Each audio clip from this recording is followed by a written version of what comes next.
So you'll see this big circle, the red circle here. Last year we received $38.1 million in Chapter 70 aid, and this year in January, when the governor's budget was posted, it was $38,555,751.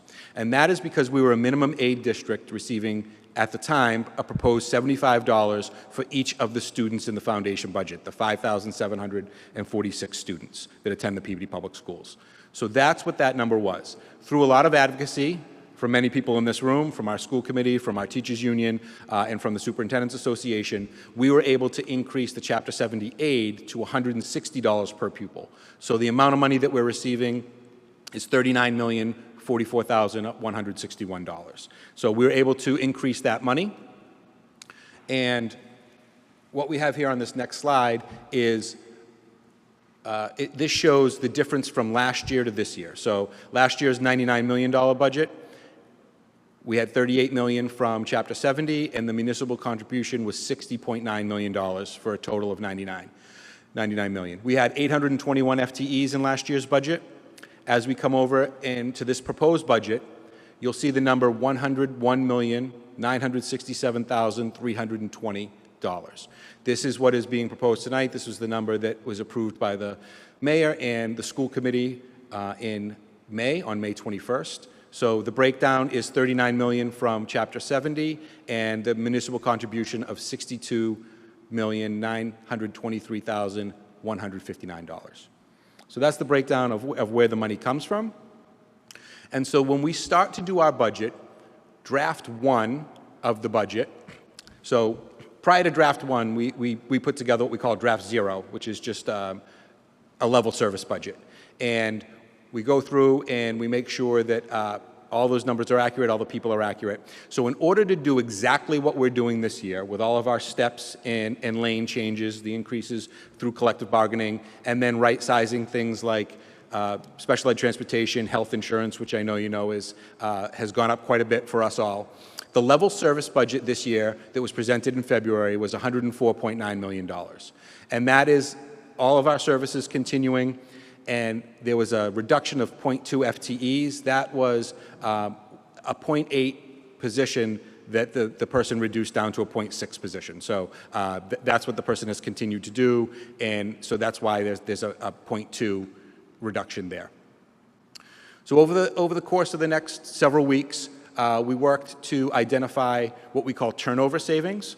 So our retirees, we asked them to notify us by around February 1st, and we get all that in. We figure out who's going to resign, who's going to retire, move on to other things. And we are able to adjust the salaries based on that, and we were able to realize about a $200,000 savings. So draft two of the budget, through turnover savings, we were able to reduce that by $200,000.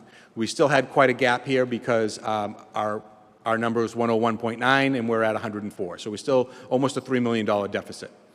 So on April 14th, we were able to present draft three of the budget, and we had some reductions in technology, primarily at the K-2 level. We worked with our principals and our technology department. Instead of sending the one-to-one Chromebooks home every day with young kids, we've decided to keep them in the school, and we're able to realize about a $75,000 savings from that.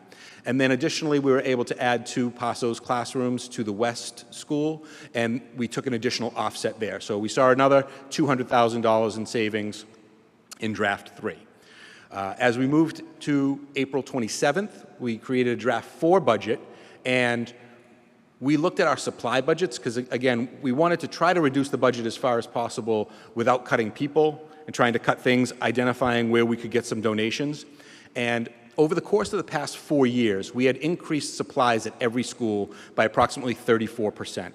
And so what we decided to do was roll those numbers back 25%, and that saved us about $150,000, which is almost 2 positions. And we know that every year we are able to get donations from people. People give us backpacks for kids and things like that. So we'll be working with the Peabody Ed Foundation to be able to provide some additional supplies and put that out there to our donors, and we're hoping that that is able to offset some of these reductions that we're making. We also did reduce 6 FTEs and these FTEs were in areas where we knew that there were retirements, and we could realize some efficiencies in class size, and hopefully that was going to be done with no reductions and no layoffs. So at that point, we're at about $103.7 million. So then on May 12th, we created draft 5 of the budget. And here we looked at 8.5 FTEs, and we took some numbers off of insurance, because now as we're realizing some FTE reductions, we can match that with less staff members, so there will be less of an insurance burden. So here we looked at some reductions that we had at the high school level. So we have enrollment declining a little bit at the high school level, and so we were able to create schedules for all of our teachers, and we realized that there were one teacher in each of the 4 core subjects that would not have a schedule. And so we were able to keep the class size that we have. However, we were able to reduce one of each of those core subjects. We were also able to reduce some teachers in the ELL department. And with ELL, the reductions that we took were primarily at the middle and high school level, and there was 2 reasons for that. So one of the reasons was we saw 2 to 3 years ago, we had the hotels. We saw a huge increase in the number of English language learners that came to our community. Originally, they were funded through the grant money that we got from the state, and then last year, those positions were put in the budget. We've seen that a lot of those students are no longer in the district, whether they have left the country or left the community. We've seen a reduction in that. And then the other part of that is we've also seen students test out of ELL support. So our middle and high school teachers have done a good job with language acquisition, so we were able to reduce some English language learner teachers.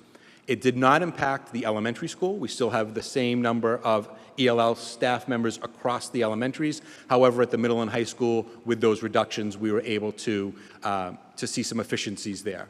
And so, you see some reductions there. In addition, we had 2.5 positions that we were proposing to reduce in the administration. So we understand that we found some efficiencies in our teaching staff, but we also wanted to find efficiencies in our administration as well. So with the reductions at the high school, we reduced some teachers there. We also reduced a dean's position at the high school. So when Principal Randall came before the committee, she said we have 4 deans this year, and we can make through with 3 deans. In an ideal situation, she would love that fourth dean to be a dean of academics and really focus on that. Unfortunately, in this budget, we weren't able to bring that on, so we had an open dean's position that we're not filling. There'll be 3 deans, so when you look at the administration line at the high school, you'll see a reduction of 1. We have a retirement in the performing arts director had notified us that he was retiring, so we had proposed reducing that. You'll see that later that position did come back because of the advocacy of the teachers and the parents and the students for that position. But so on that May 12th line, you do see that reduction. And in addition, we have a central office staff member who is retiring, one of our assistant superintendents mid-year. So we did look at an efficiency of we would fund that at 50% and not rehire that position. I do have some concerns about our ability to continue the support and the consistency that we have, but again, if we have a retirement and we are able to make some savings, and I've heard loud and clear from the school committee and from the city council that if we have an open position that we cannot fill, that is a desirable way to reduce the budget rather than cutting a person. So finally, we brought draft 6 of the budget on May 21st, and we got down to the mayor's number of $101,967,320. We took some non-salary offsets, and there was an opportunity to add 2 paras to the Brown School, which is our highest. It's our school with the highest population of special needs students, and those paras are welcomed and very much needed. When we brought this to the school committee for the public hearing, we did hear a lot of support for the performing arts director to bring that position back. There was a compelling argument about the support and the leadership that is provided from that position. So the school committee was able to add that position back and then take a salary offset in health insurance to be able to make the budget whole and to keep the number that the mayor has has approved for us. So overall, the reductions from the original draft 1 budget is just over $3 million, and we made those reductions through public meetings and votes between February 10th and May 12th. And so overall, you'll see a reduction of 11.7 FTEs from FY26. So as we move to, so just as a comparison, where the increase comes from. So the increase from the FY26 budget to the FY27 budget is about $2.9 million, or a 2.9% increase from FY26. And so where does that money come from? $1.3 million is in salary increases. So if you look at page 4 of the budget that you have created in front of you, page 4 is our, so on the bottom right it says page 4. If you look at the very bottom line there, I'm sorry, is that not page 4? So I'm sorry, this is page 3. I apologize. The salary increases are on page 3. So if you look at FY26 is $65 million, and in FY27 we're proposing $66,928,805. So you see that that's a $1,315,423 increase. So in this budget we see of the 2.9, 1.3 is in salary. The other 1.6 is in non-salary. So of that non-salary, we see the majority of that increase is coming from health insurance, about $1.2 million. That's up 10% from last year. And that is in the district administration line 22023. So you'll see a $1.2 million increase in health insurance on the school side. In addition, special ed transportations, out-of-district transportations are seeing a $300,000 increase, and that is across 3 lines in the special ed budget, location 17. You'll see lines 17, 028, 029, and 030.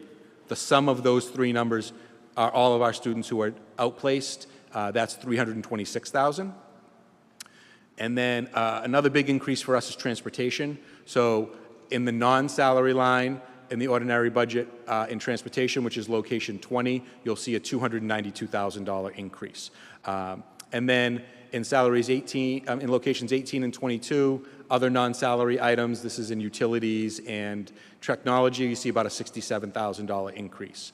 And then in some of the non-salary areas, we did see a reduction in supplies. We took some offsets in utilities through PASOs and things like that. We have some reductions in technology. So you can see all of those on page, I believe that is on page 4.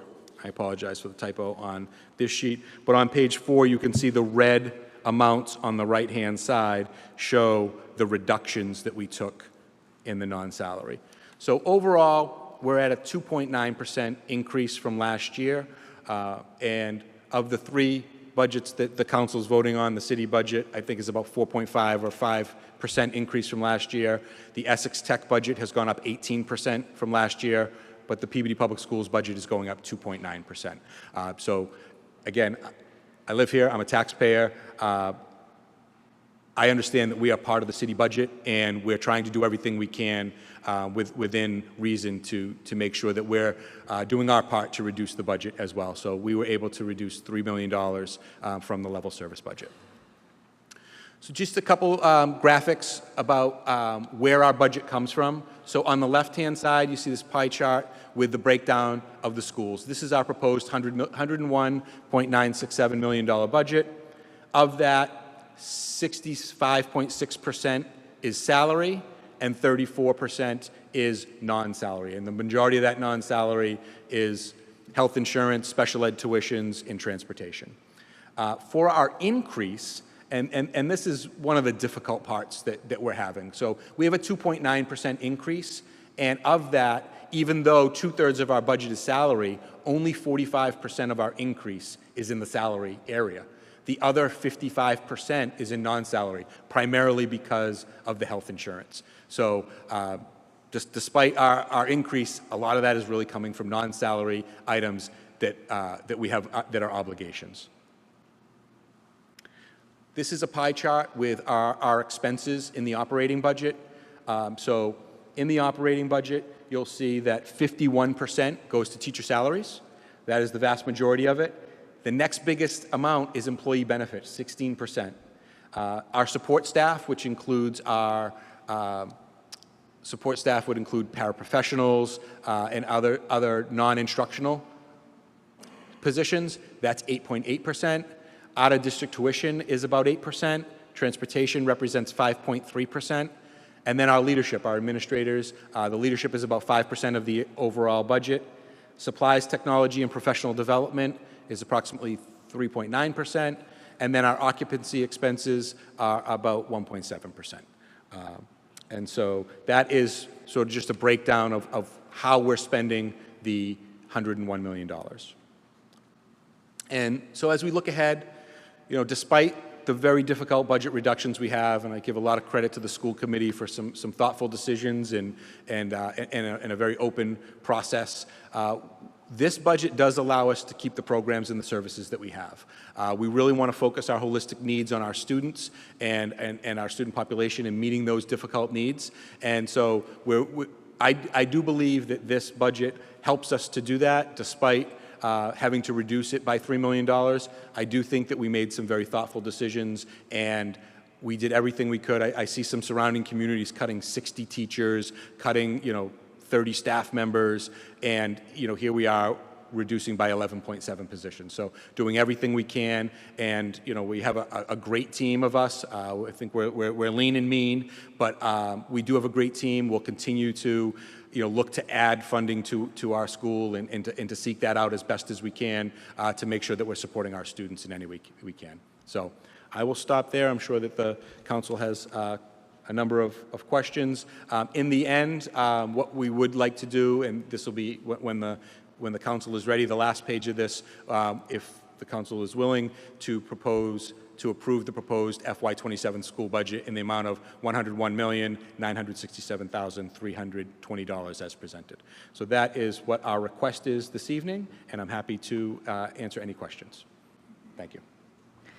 Thank you, Dr. Vidala. Before we go to the council, I will open it up. If anyone from the public would like to speak, you can come up to the podium here. We just need you to state your name and your address for the record.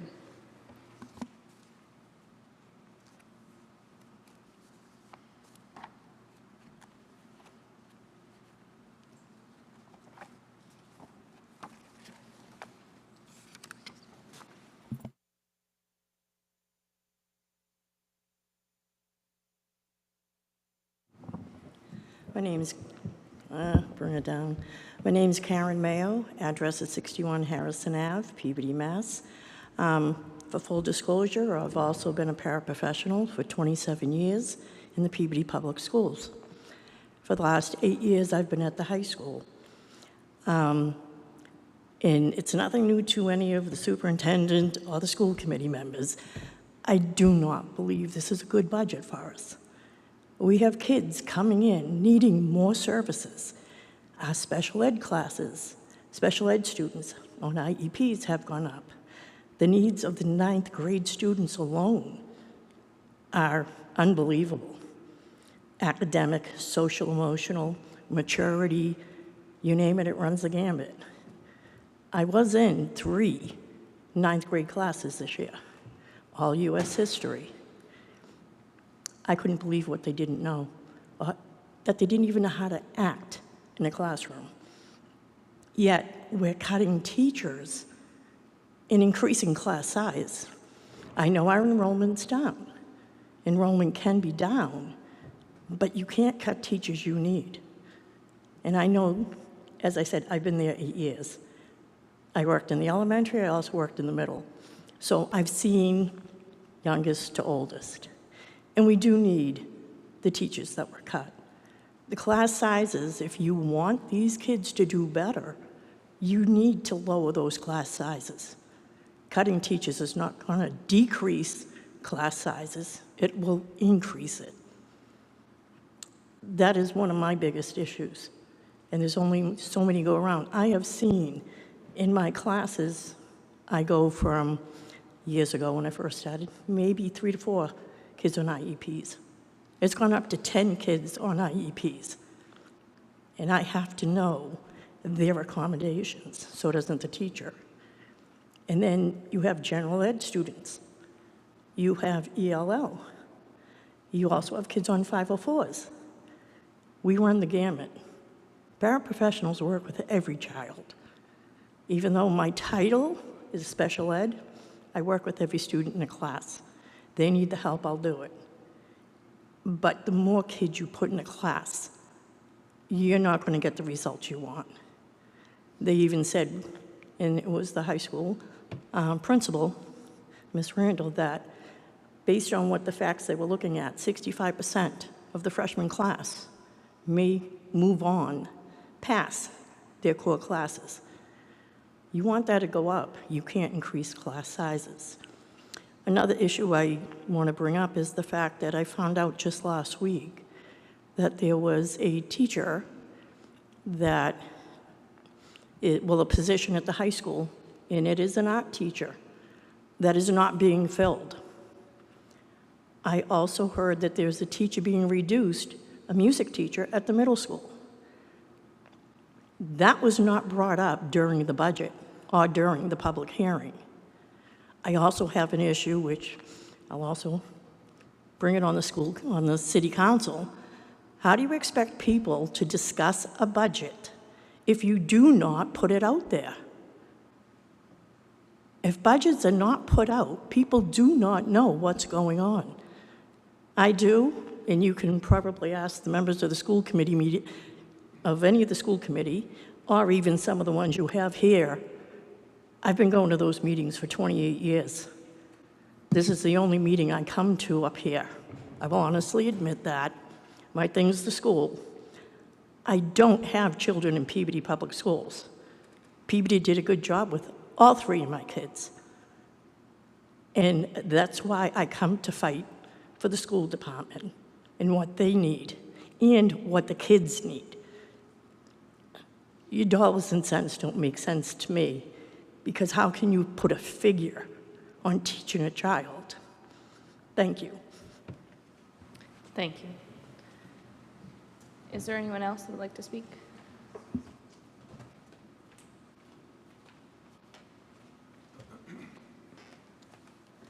Hello, my name's Elizabeth Mover. My address is 12 Goodridge Street. And I wrote something I'm going to read because I hate public speaking, as you may not believe. Thank you for allowing public comment this evening. I'm speaking as a parent and a community stakeholder. Full disclosure, both of my boys will not be in Peabody Public Schools next year because they cannot meet the needs of my children. 1 year ago, I stood before this council expressing concerns about the school budget, questioning whether the district had become too top-heavy and whether district leadership and the school committee prioritized cutting front-facing positions that directly support students. My concerns remain. Over many years, district performance has steadily declined. Compared to our DART districts in neighboring communities, Peabody continues to underperform in several key measures. While there are certainly bright spots and successes worth celebrating, we cannot solely focus on student sense of belonging. We must also honestly examine student outcomes, academic performance, and long-term trends. District administration and the school committee must be held accountable for results. Transparency and governance remain significant concerns. For example, the superintendent's evaluation has not been completed through a transparent process that allows for meaningful public awareness and participation as required. Despite the absence of a completed evaluation and any opportunity for public input, the superintendent received a 4-year contract extension.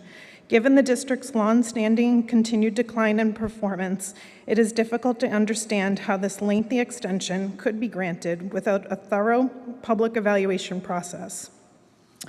Also, I'm unable to locate the proposed school budget on the district website before budget discussions, limiting my ability and the ability of other members of the public to review the proposal and provide informed feedback, and it is still not available. I have also been unable to locate district policies, procedures, school committee operating bylaws, minutes of many subcommittee meetings.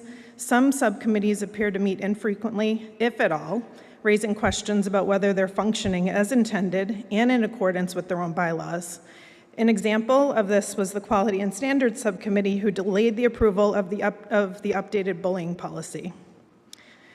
Numerous concerns have also been raised regarding the Brown School, including ongoing safety concerns, high student behaviors, and heavy caseloads for some providers. Families and staff deserve to know what steps are being taken to address these issues and ensure that students and employees are adequately supported. Next, the superintendent announced that the TLC special education program will be moving to the West School, from the West School to the Carroll School. These decisions appear to have been made without meaningful discussion or collaboration with educators, related service providers, and staff who work directly with the high-needs student population. Significant programmatic changes should involve those with firsthand knowledge of students' educational, behavioral, and therapeutic needs.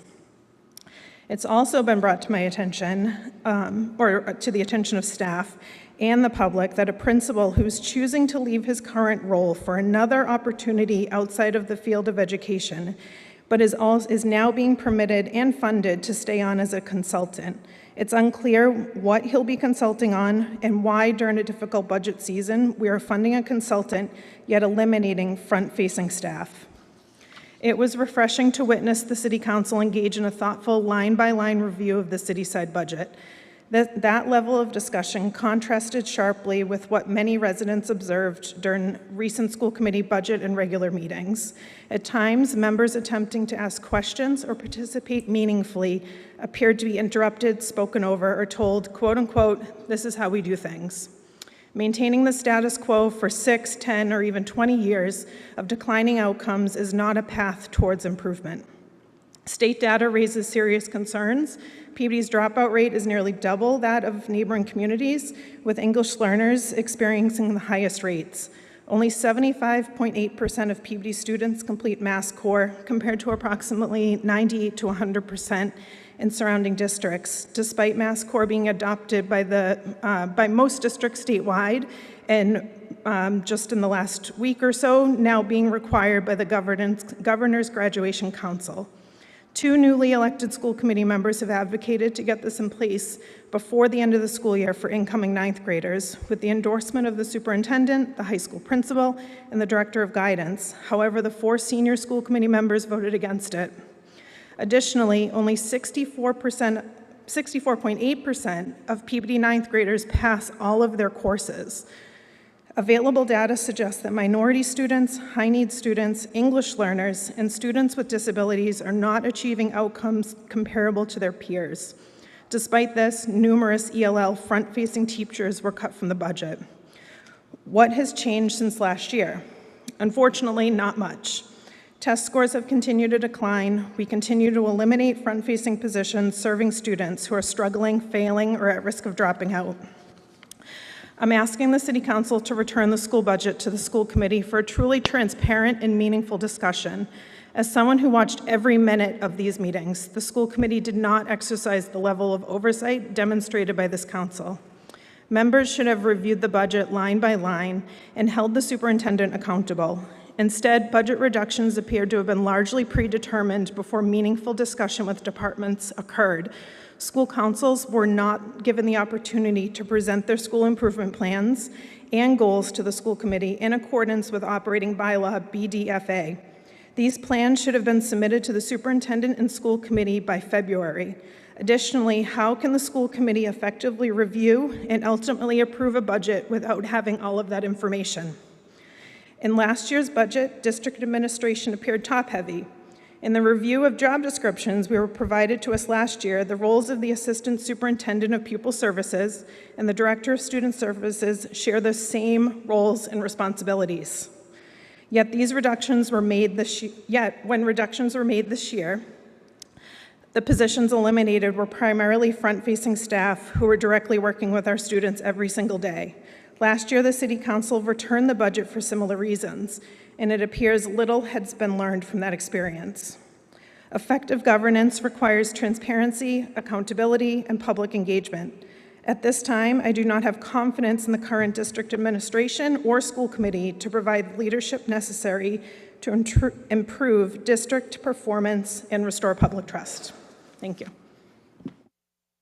Thank you, Ms. Mover. Is there anyone else in the auditorium who'd like to speak?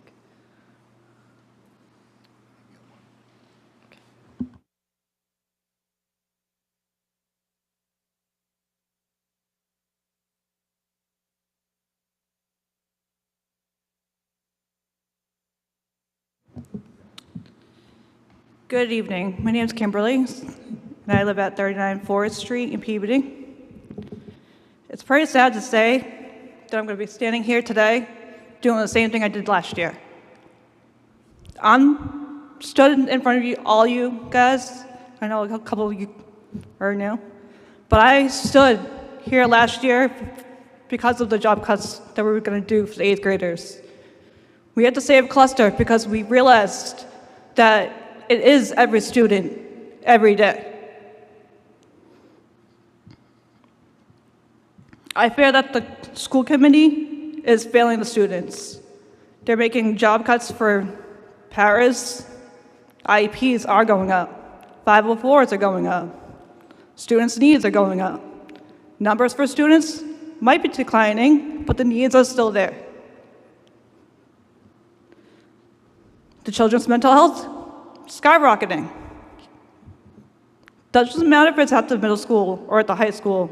All kids from elementary schools to the high school all matter to me.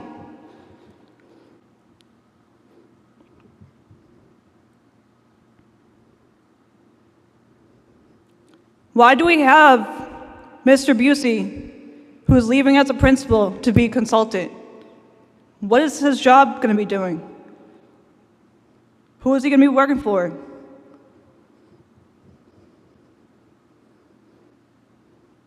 Cutting teachers, deans, paras. I understand it's not in the school budget, but administrative offices are top-heavy. Why can't we cut from there? Why can't we cut from the main offices? How many, sorry.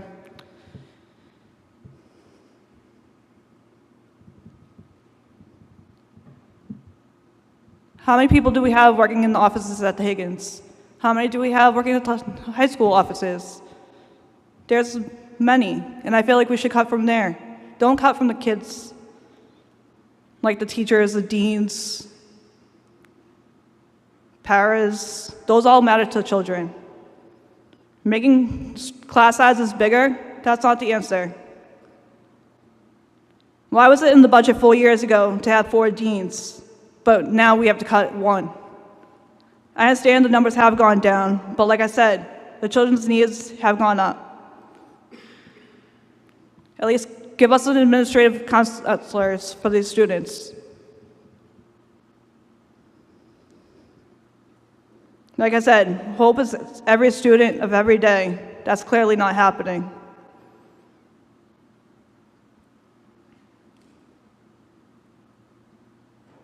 So I'm asking you guys to have the budget returned to the school committee, please, and thank you. Thank you. Is there anyone else in the auditorium who'd like to speak?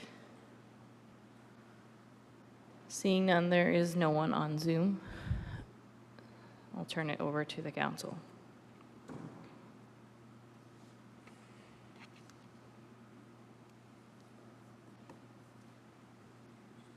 Councilor Gamache. I just have one question. What is the average increase in size at the high school?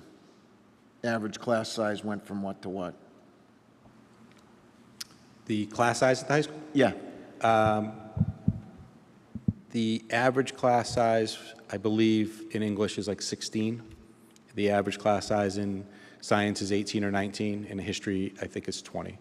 So it's all within that typically 18 to 22 range. We do have some classes that have higher numbers. We have some classes that are single digits to 10.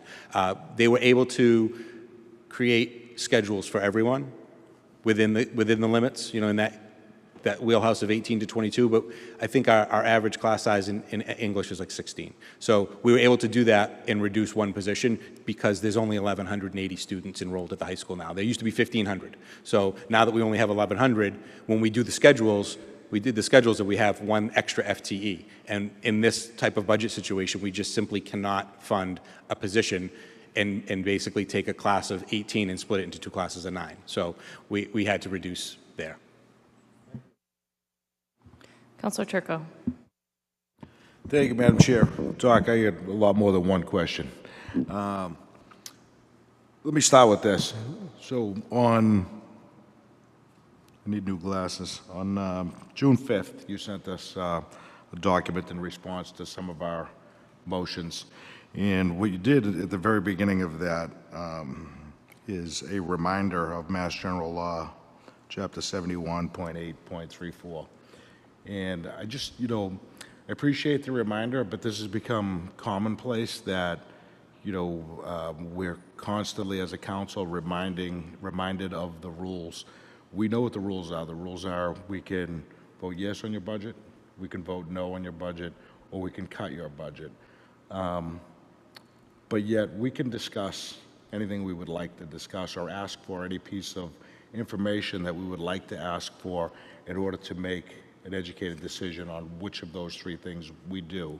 And it seems as though there's this desire to kind of almost quietly tell us, don't ask any of those questions, because here's the rules.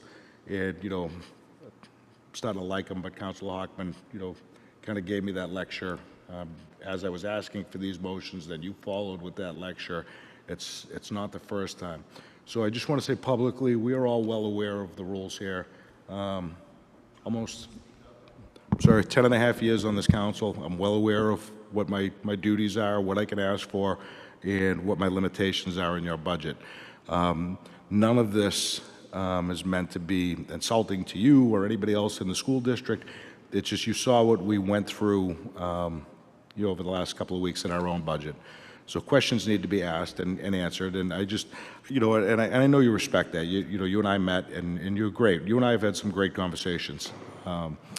With that being said, I don't need. It's almost condescending, and it's almost like a kind of a backhanded thing to kind of include this in any documentation that you send to us. I'm well aware of what I appreciate that, Councilor Turco. There are 3 new members here, and so this is just an overview of what we're doing, right? Yeah. And so tonight, you have a vote. There's 11 other people here that have votes. 10 other people have votes, and so this is what we can do. And as I've said, motions were made to request this information without a discussion. There was no discussion with me, which is why when we did have the discussion, it was very unclear what you were actually looking for. And that's the response here. I am very open, and I am willing to meet and have conversations with everyone. And to make a motion without having a conversation first or without asking me for what it is that you really want is difficult. I can't read your mind. I can't give you what you're looking for if I'm unclear about it. So there were 3 motions made, and as you can see from this memo, 2 of the 3 motions were unclear. And I don't know what was being looked for. So we had a great meeting in my office, and I'm happy to meet with you and share. And one of these didn't contain some of the information that you wanted because it didn't have that in the motion. And within, I think, 30 minutes of our conversation, I provided you with the information that you were looking for. So I am well aware of what my responsibility is and what your responsibility is, as you are, but I'm also very collaborative. And if you need something, you can call me. I'll pick up the phone anytime, any day of the week, and I'll get you the information that you want. And so I'm happy to engage in a collaborative conversation with you and every other member of the council. I want to give you the information that you're looking for. We just have to be clear about it, and we have to work together. And that's the thing. We're a team. We're a team. The whole city. We all live here. We're taxpayers, and we want to do what's best for the city. Completely understood, Doc. My comment wasn't in regards to the motion. There was some, on those motions, there was some clarity that was needed on those motions. That's fine. It's done often where the clerk will send out a motion that was made during a meeting to a department head within this city, and sometimes she'll call back or email back and ask for clarity. Very simple. If you need clarity on it or if something was misstated, that's understood. That wasn't the point of my discussion. My point is, the constant reminder of what my duties are as a city councilor. I'm aware, and I just want to let you know that I'm aware, and I think all 11 of us are aware. But you mentioned, maybe not in these terms, but transparency, and that, you're a transparent person. That is the next section.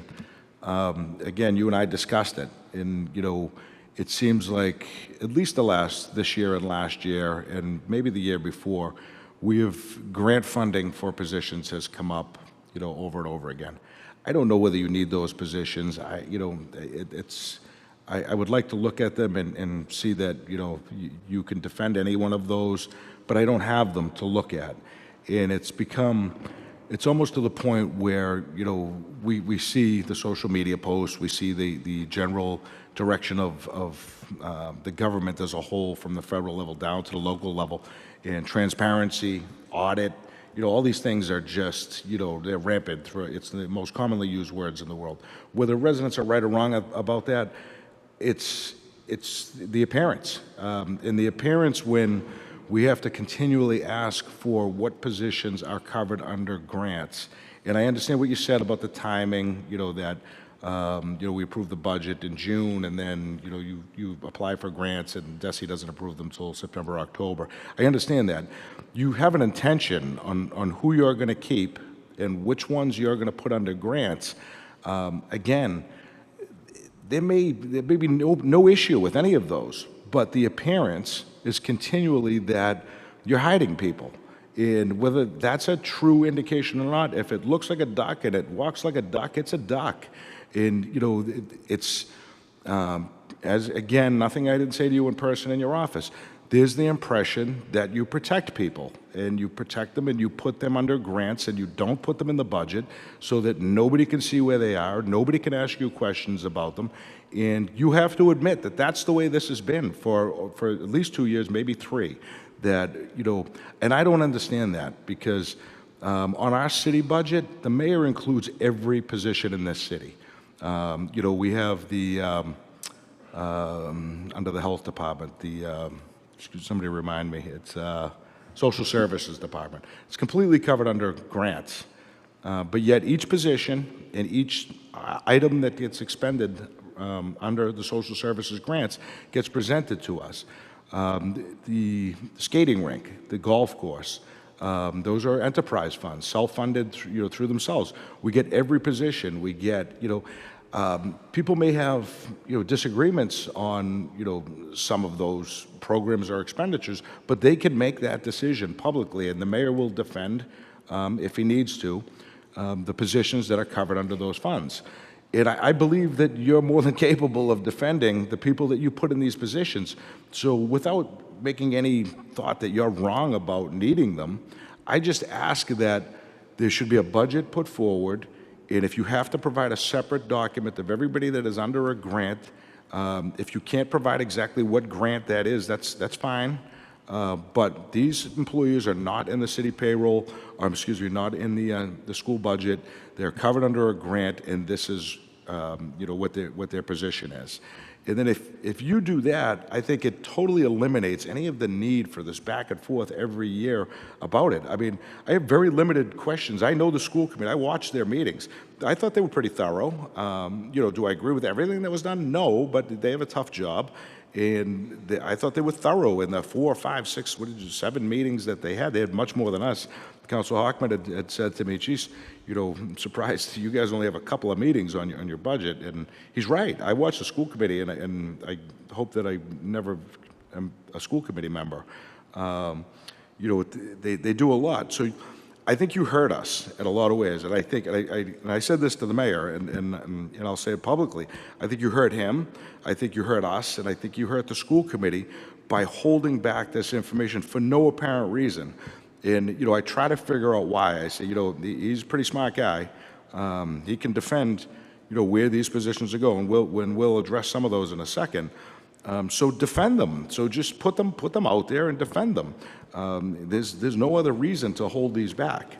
I'll let you talk in a minute, because I'm going to let you talk on all of them. Some of the ones that are concerning, and we got accused of not liking Mr. Magno last year, which I don't think anybody in this room even, I think I met him twice because my daughter was at the high school when he was the principal. Whether the perception is right or wrong, he wasn't a good fit as principal for the high school. So he got moved, and he got moved somewhere where nobody could see him, nobody could find him, nobody knew how he was paid, and and it became an issue because it was an easy way to attack as, somebody that we don't know what he does. You gave some brief description, which, some of the people here mentioned are very similar to what Mr. Higgins or Dr. Higgins does. Very similar job descriptions. So he's good. Now, from my understanding, you don't have a grant as of yet to cover him for next year, but, you'll find one in September, correct? I know you're going to mention McKinney-Vento. Yes, he was the McKinney-Vento. For those that don't know, handled the homeless student population. There was a direct need for him during the, I don't even know what the migrant situation at the hotels. There was definitely a need for him. I don't see a drastic need. There'll always be a need for somebody in McKinney-Vento, but I'm told that's a small grant, and you find other grant money to cover the rest of his salary. So that's number one. Number two, Mr. Busey, who was great for both my kids. Both my kids, at the Higgins, I like Mr. Busey, but for whatever reason, you're moving him along, or he's moving along somewhere else to a private company. But yes, I've heard numbers. I've heard you're going to cover him under a grant. He's not retiring. He will still be, a liability to the city in the sense of pension liability and health insurance liability. So we know he's not retiring. So you're going to keep him on a salary again that we can't see, and we don't know anything about. And you and I talked, and you mentioned something about maybe he was going to be in charge of food services or whatever. Again, I don't know if it was just something you threw out there at the time, but I've heard numbers that we're going to pay him $30,000, we're going to pay him $40,000, we're going to pay him $80,000. But you have that listed as a cut under admin. It's not a cut. You just covered under him a grant. He's still here. You listed 2.5 cuts. You listed, Mr. Simmons, which was hired back, right? That was one of your 2.5 admin cuts. Am I correct? Yeah, you can answer that one question, yeah. Yeah, so, I'm happy to talk about positions. I don't think it's appropriate to use people's names as far as personnel goes. Yeah. But there's a director of performing arts that's in the budget, yes, that was brought back. And again, as I mentioned before, all this is public info. All their names, all their names and salaries are public info. So, I'll go your route on this. The director of music and arts, he retired. You listed that as a cut. That was hired back. So that elimination is not there anymore. So that is in the budget. Yeah, there's a director of performing arts in the budget. Right. So now you're down to one. But I'm talking about the cuts that you supposedly made in your administration, your administrative staff. 1.5. Right. So you went down to 1.5. Correct. The other one is the principal at the Higgins. Through attrition, I guess that position is going to be filled, but it'll ultimately be the dean at the high school, right? Am I correct? Is that cut? So yes, we've budgeted a position for the Higgins principal. The position has been hired, and the reduction is a dean at the high school. Right. So there's one. So in this budget, there'll be one less dean at Peabody High School next year. Right, and in turn, the cause for the reduction, which is the principal at the Higgins, is now being hired back in a different role under a grant, which none of us know anything about. We don't know what other things you could use that grant for, because we don't know. In my original statement to you, you could explain that to us. Just tell us. And then the 0.5 is the assistant superintendent, who, no doubt, I get faith in you, Doc, but I'm pretty sure after the 0.5, you'll find another grant to keep him on for some additional time after that. No doubt we'll be back here talking about it next year. And so you tell me, those are 3 individuals that you've worked with for a lengthy period of time in other districts, at least one in another district here, and you have a loyalty to those people. I get it. And then and I said to you, and I'll say it publicly, if I was in your position, I might do the same thing. I might show some loyalty to the people that have worked for me for years. Do that, but defend what they're doing. If in fact that one grant position is going to be food services, I think that's duplicitous. I think, student services, I heard Mr. Rippon say during one of your school committee meetings that he was going to take care of advocating for food services and trying to get people to sign on to food services. So my thought is, and I'll ask you this, is that under the revolving fund for food services that you're going to cover the portion of his salary? Because food services are free for kids. It's reimbursed by the federal government now.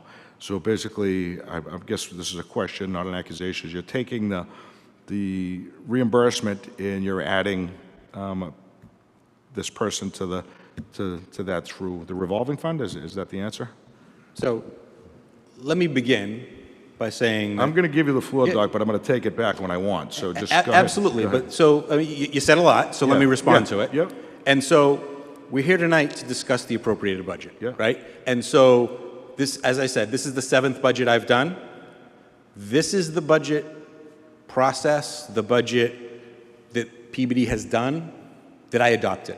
I didn't create this budget book 10 years ago or 15 years ago, or whenever it was started. Historically, Peabody's budget has never included the revolving funds or anything like that. So we're not talking about all of the cafeteria workers and food service employees that are paid for out of that fund, because the city council doesn't allocate that money. The city council allocates everything that is in this budget, and that is what is paid for through the funds that are allocated from the taxpayer money that is received in Chapter 70 and the taxpayer money that is given to the schools from the city out of however the taxes are raised here. As I stated in the beginning, this $101 million isn't enough to do everything that we need to do in the Peabody Public Schools. So I work with my team as hard as I can to generate as much additional funding sources as we can to supplement the budget, to add to this, because this isn't enough. And we do that. And it's not in this because this is the floor. This is what we start with. And so a lack of understanding is not a lack of transparency. It's all public record. Whatever you ask for, I give you. The school committee has all of the grants. The grant budget books look different than this because they're done by DESE. But every dollar is accounted for, every dollar is audited, everything is on the up and up. So it's disingenuous to claim that we're hiding something. Everything is public. Everything is available. Tonight, we're here to talk about the first part of the budget. I don't have it here. And that's what's here. I don't have it. Neither does any other counselor. So how is that transparent or disingenuous when you knew last year we were going to ask about this again? You knew last year, it was no secret that we were going to look for these grant positions. So you asked tonight. You asked tonight. I can't give it to you tonight. Counselor, Dr. Vidala. Okay. I don't want to get asked. Dr. Vidala, Counselor. Yeah, Please just direct everything through the chair. I don't want to get into a back and forth. Yeah, through you, Madam Chair, I don't think that I need to ask for something that is obviously needed. This is not the first time that grant positions has come up in a few years. And again, maybe it didn't come off that way, Doc, but I meant it respectfully to you as like, hey, you could make our jobs a lot easier just by providing it. So if you have it, like you say you do, and you've given it to the school committee, why not just transfer it over here? Because the questions are going to arise. So now that you don't have it and you can't give it to me, I'll ask you, what's the salary level going to be under a grant for the principal of the Higgins? So through the chair, the principal of the Higgins is in the Higgins budget. The principal of the Higgins is in the Higgins budget. Okay, the current principal of the Higgins, we'll play word salad, Doc. The current principal of the Higgins, who will no longer be the principal of the Higgins, who will now be under a grant, because you don't want me to mention names, is now going to be covered under a grant. How much is that grant for? How much will that individual cost under that grant? So again, we have, and we talk about the person. Again, Doc, you don't want to answer the question. Do you see how Because simple this is? because it's not settled yet. This is simple. We have a person who's retiring. This is you trying to show how powerful you are, that you don't have to answer the city council. It's bullshit, Doc. Answer the question. Counselor. How much are you going to pay the guy? It's simple. Simple question. The position is not in the budget. Mr. Busey is retiring. He is a valuable member of this community for 30 years. I would like to bring him on to consult with us as needed. We'll pay him whatever is negotiated. He hasn't retired yet. We haven't brought him back. I would love for him to come back. He's a valuable asset. And anybody that I bring back through a grant or through other funds adds to the value of this district. What we're here tonight to talk about is we have a 2.9% increase to the school budget. We have a lot of needs. I am going to work to find as much money as I can to support all of our students. We haven't negotiated that yet with what's going to happen. There is not a full salary for that person.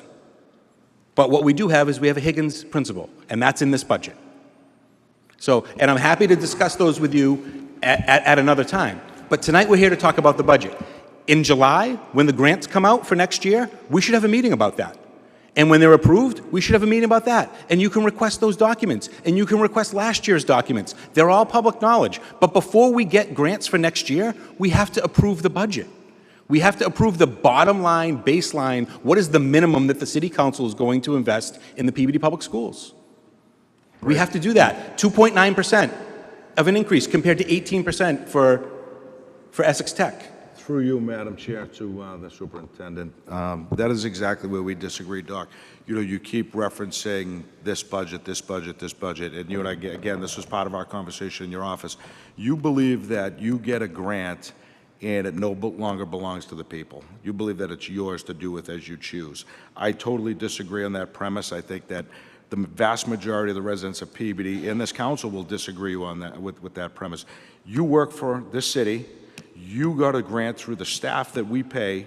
That money now belongs to the residents. And you feel like you don't have to explain that to anybody. And you do have to explain that. And it's going to be every year.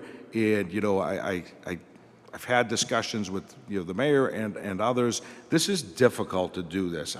You know, I don't have many questions about, you know, like I said to Chairwoman Peach before this, I really don't have many questions about your budget as a whole.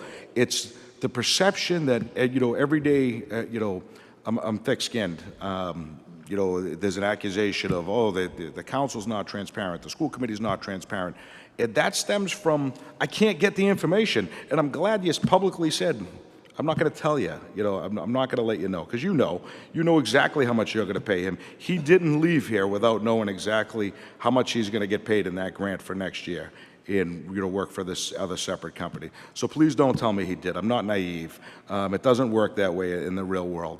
And, you know, as far as, you know, Mr. Magno, you know, again, the accusation last year that we just didn't like him. You know, I don't know the guy well enough to like him or hate him. Is it not duplicitous to have, you know, a student services guy, but then we're paying, does that not sound like a duplicate role to you to address the concerns of the people that spoke here? So we had a meeting today. School committee members Millman and Cox and myself, we met with the Collins Center. We're doing a full review of our administrative structures. They're going to compare us to like districts, and they're going to present a report, and we're going to share that with the City Council, and that will inform our budget for next year. So I am happy to transparently look at our structures, and if we are top-heavy, as people say, we will make appropriate decisions. I'm going to let you know, I've been in education for 30 years. We're lean. And compared to other districts, I believe that we're lean. Other people don't. We're going to have a third party tell us. And we're going to provide that report in October prior to the next year's budget. And we're going to work on that. And if there are recommendations that come out of that, we will take those recommendations. And that will inform our process next year. Yeah, I was glad to hear that. Dr. Collins Center is great and trustworthy, and I'm glad that you're going to have them take a look at it. So good to hear. You know, again, the point, you know, I was trying to make is the administrative position that potentially got cut. We started at 2.5. I get you. You did the right thing by bringing back the music director position. The 1.5 are being funded through grants. I'm doubtful they're not. We know they're not disappearing. They just happen to not be in the budget part of it. They're in somewhere where you think it belongs to you. Where it doesn't, but yet we continue to cut teachers, right? And, you know, and I get it, we had to make some tough cuts too, right? You know, before the mayor kind of saved the day, we were going to cut police and fire positions that happened to be open. So I get it, that's a terrible position to be in, and one thing I'll never doubt about you, you care about education. You want to see teachers, you know, teachers teach. And I feel like, you know, I was trying to think of the words to put it in earlier, and I feel like, you know, as you've heard, we're all rowing in one direction, trying to save some stuff. I don't think you know, probably my fault and some others, you know, I think we've made it dire, this budget situation. You know, it's not the best situation, but we're not in a dire, you know, straits in this city. You know, things can be corrected. With that, we're rowing in one direction, and it seems like you're rowing in a different direction. You know, your objective is maybe to, you know, protect your staff and leave it that way at the cost of teachers. And you've said to me before that these administrative positions are important for mentoring, you know, teachers that aren't performing well or whatever it is. It's another place we disagree. Mentorship, I think, you know, comes from within. I've seen it, you know, I've with my own school kids in the district and in my own job. My boss doesn't mentor the employees, and, you know, as a coworker and as a senior person, I mentor, and I truly believe that other teachers mentor the teachers in that place. So, you know, the importance you place on some of these administrative positions, I think, is misguided, where I think the teachers are much more important. But I'm going to digress from that. We've talked about it enough. I want to address the art teacher. You did respond to me yesterday when I had some questions, and I think, you know, that was, if that's the answer, if you could give that publicly, because we did get a lot of phone calls about the art teacher and the music teacher. Absolutely. Thank you, Councilor Turco, and I appreciate your passion. You know that. We have a lot of discussions about this, and 99% of the time we agree, and the times we don't. We butt heads a little bit, but I appreciate it. And I want you to know I appreciate what you do. The two things that you had asked about, one is an art teacher at the high school. And so there is an open art position at the high school, and the courses that have been selected are vocal music. So that is what is posted. So there are, in this budget, there are 7 performing arts / visual art teachers. So within the arts, there's 2 performing arts and 5, 2 performing arts and 5 art teachers. So 7 total. And so the schedule is, there are requests for 4 art teacher positions, and then a band, drama, and a vocal teacher. So total, there'll be 7 FTEs. And based on the student needs and based within this budget, there'll be 7 teachers in that department, and there'll still be 7 teachers. So the one position that is open is the vocal teacher, because those are the positions that were unfilled, and so that's what we have to hire. Based on the course requests of the kids. But you are hiring that position? Yeah, it's posted. It's posted online right now. Okay. And so that's a position that we're hiring. So it's not art, it's vocal and performing arts is the position that is currently posted on the website. Okay, and again, I asked you that, you answered that to me yesterday. I just wanted to have it answered publicly so I don't have to return, you know, 10 or 12 emails about the subject. So I'm glad you did. And I had one question. I actually said, I told you I wasn't doing a deep dive into your budget, but I just had, when I'm glancing through on page 25 of your budget doc, it mentions, just caught my curiosity, page 25 on the top section, it's line 22021, which is salary attendance OT. In 2025, you had a $205,000. Am I reading that wrong? Is that overtime? $205,000 in overtime? And then for fiscal 26, it was only budgeted at $5,000. In fiscal 27, the proposed is $5,000. So I'm trying to figure out why 2 years ago we were at $205,000, and yet this year we're at $5,000. Yeah, thank you. That must be an error. Those 2 lines must have been flipped, because teacher severance is right below that, and that's a $250,000 line. So it was probably 204 that year. And combined, maybe those 2 lines. I'm not sure exactly why that would be, but the overtime is about $5,000 a year, and that's within the attendance people, if they have to work on a weekend or if they work on a non-school day to go out and either go to court or to go and see a student. So those lines are typically budgeted at $5,000. I'm not sure exactly what happened in 2025 if those lines got switched, but you'll see the last 2 years it's $5,000. Okay, yeah, I did, and then I guess that answers my next question. If it was in fact that, the lines got flipped, the line under, which is teaching severances at that year, was $54,000, which is now at $250,000.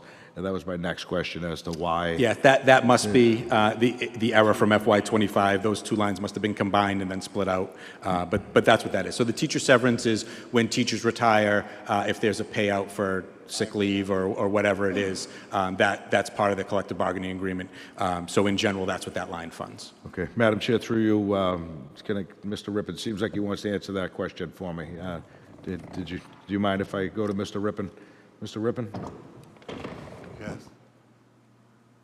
Question is? The question regarding, is that just a flip of the? It's just yeah, those two numbers should be combined in 25. Okay, so. 250,000, not, the sum total. Okay, I just wanted to make sure that, when big numbers pop up like that, those are the easy ones to pick out, so. Understood. All right, no further questions, Madam Chair. Thank you, Counselor. Counselor Rossignol. Thank you, Madam Chairwoman. Through you to Dr. Padala. First of all, thank you very much for being here. Thank you for the presentation. Councilor Turco took a few of my questions, but going off of what he was saying regarding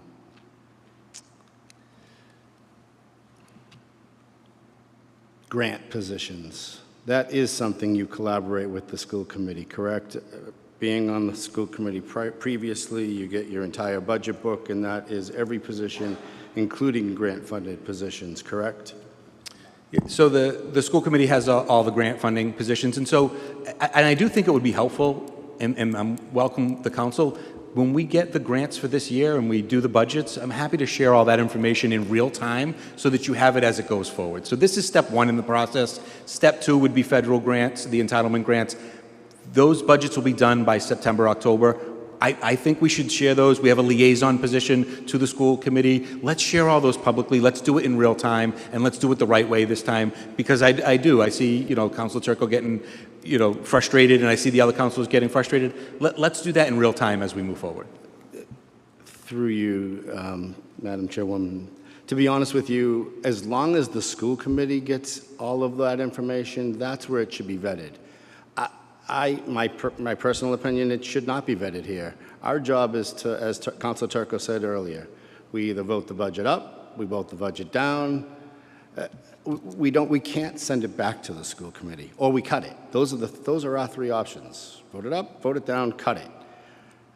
Option 4, we can't send back.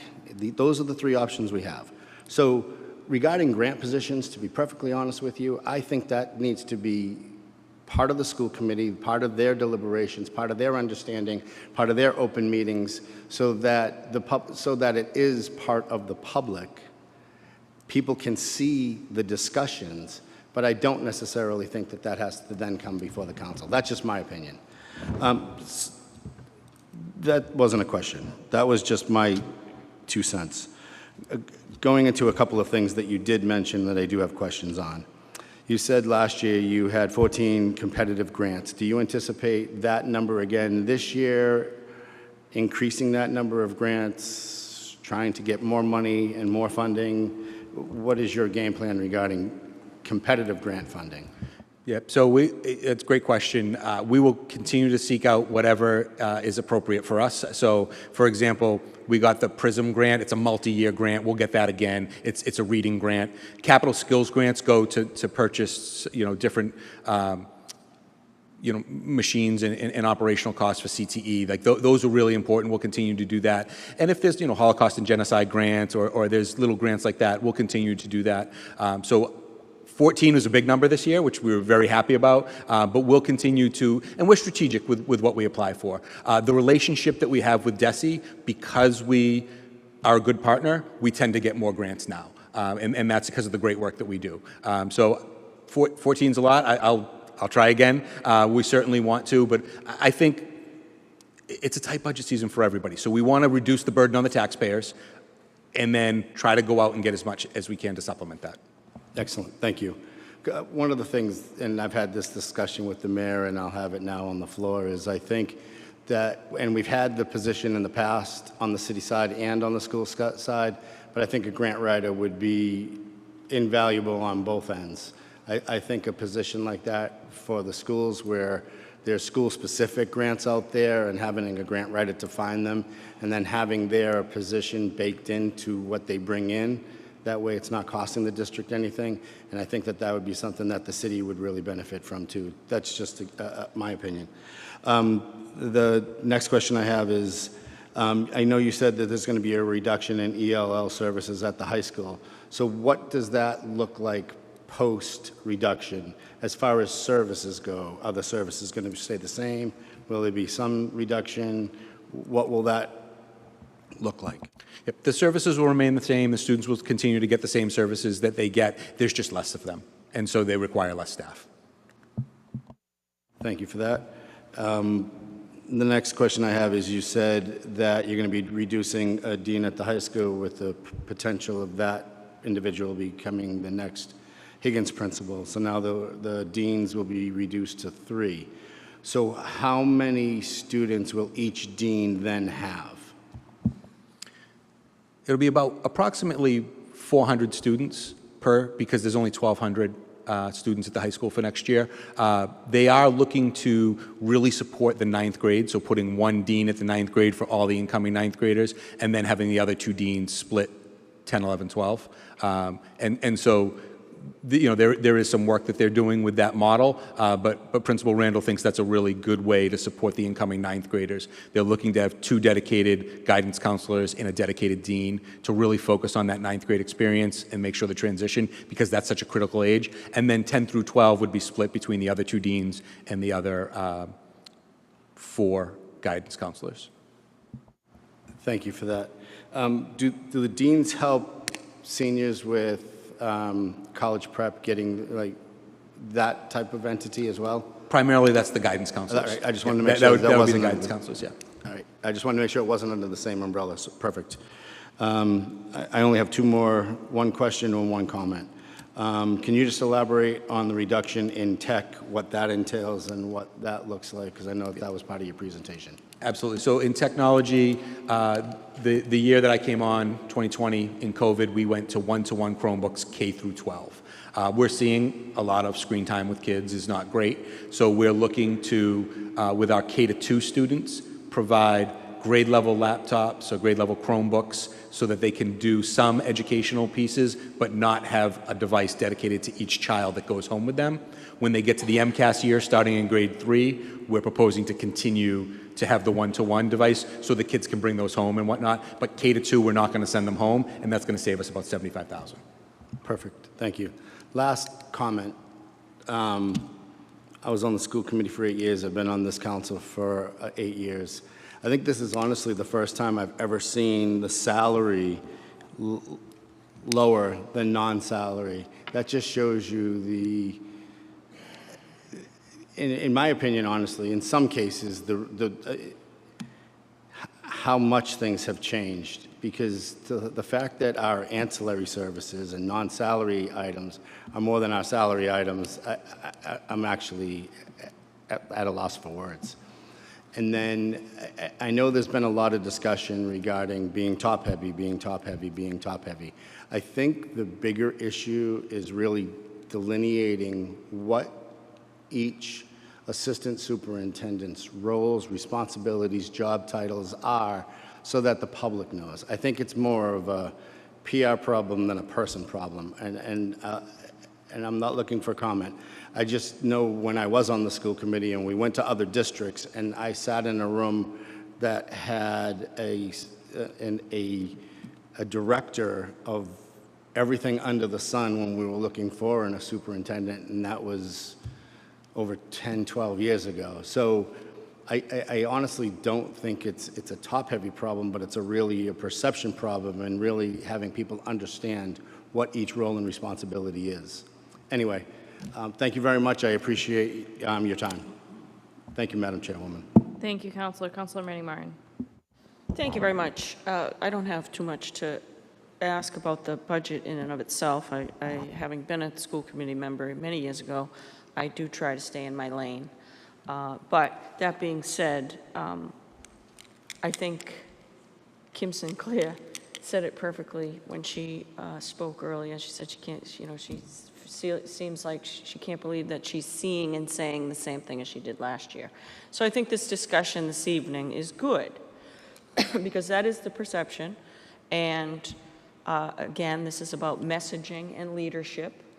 And I think that it's great that school committee members Cox and Millman and you are going to take a look at reviewing the administration and look at staffing and probably the org chart to, again, much like what Councilor Rognall and Councilor Turco have already mentioned.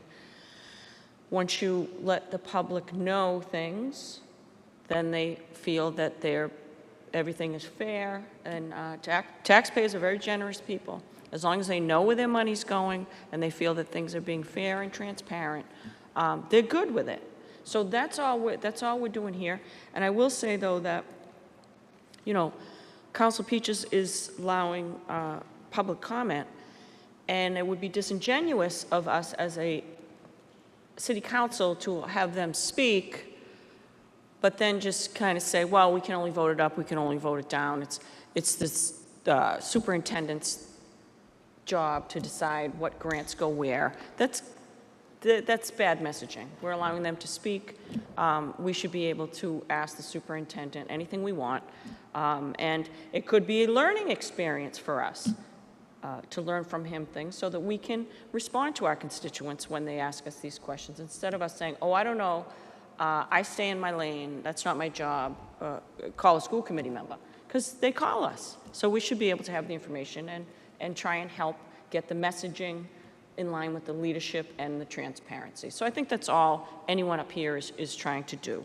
And it is good that you are moving forward in that direction so that next year we'll kind of maybe smoothly get to the budget instead of having that contentious exchange that, you know, hopefully we'll avoid. Lastly, let's see. I am going to ask you about the grants, so please don't be defensive, because I want to learn, because I've been asked a lot of questions and I didn't have the answers. So could you tell me, you know, you said over the summer in July, is that the entitlement grants that you're going to get, and then Yes. it's not going to be approved until September by DESE?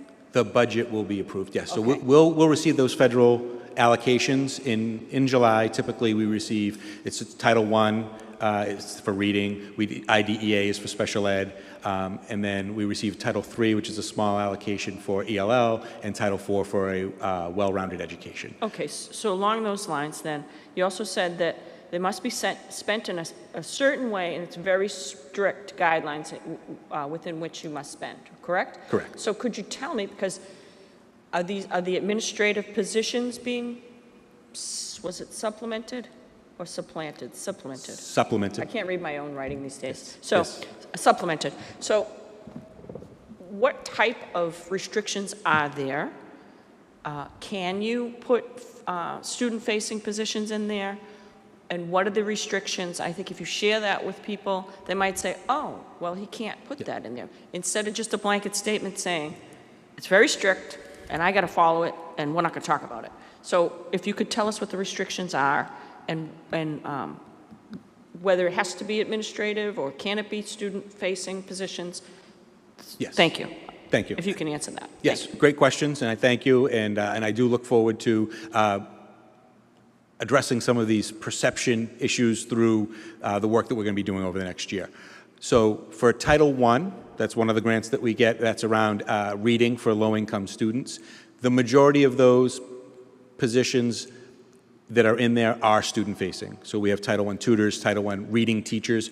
So in Title I, there are 5 of our 8 elementary schools are considered Title I schools, and they get an allocation. So if we get around $1 million, it's split up between those 5 schools, and depending on the number of students they have.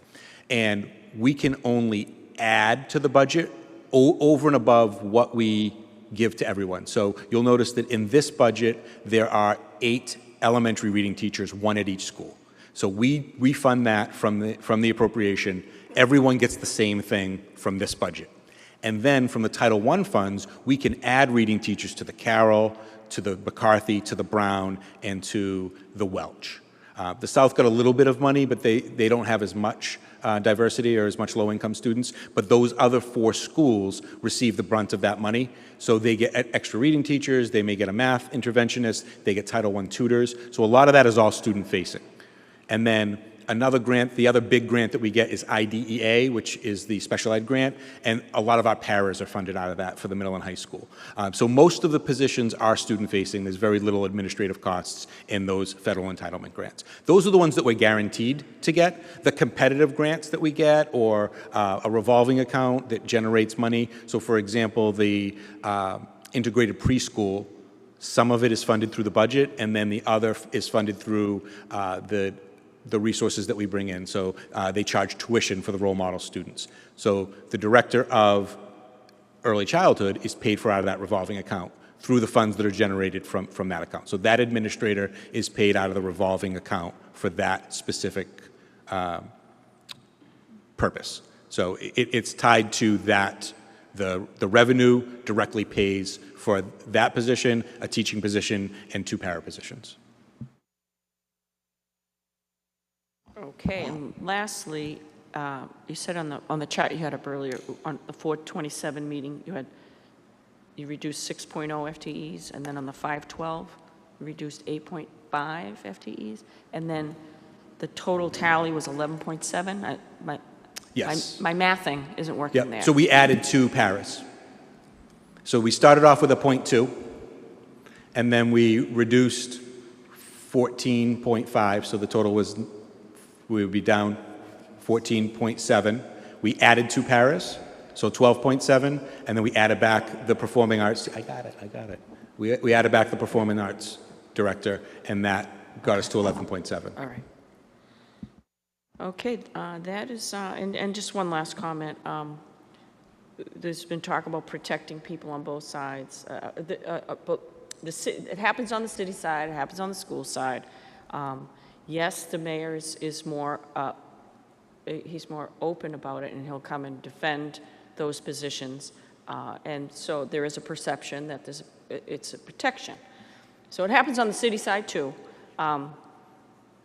So I don't want people to say you're doing something that isn't done anywhere else. It's done on both the school side and the city side, and we hear about it. But, you know, it is what it is. And as Councilor Chirko said, you know, if you can defend those positions, you can defend those positions.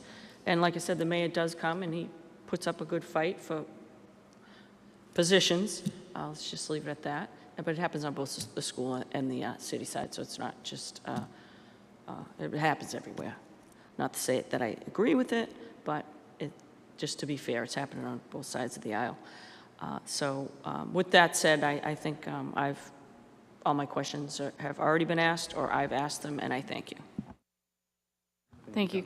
Thank you, Councilor. Councilor Ladoff.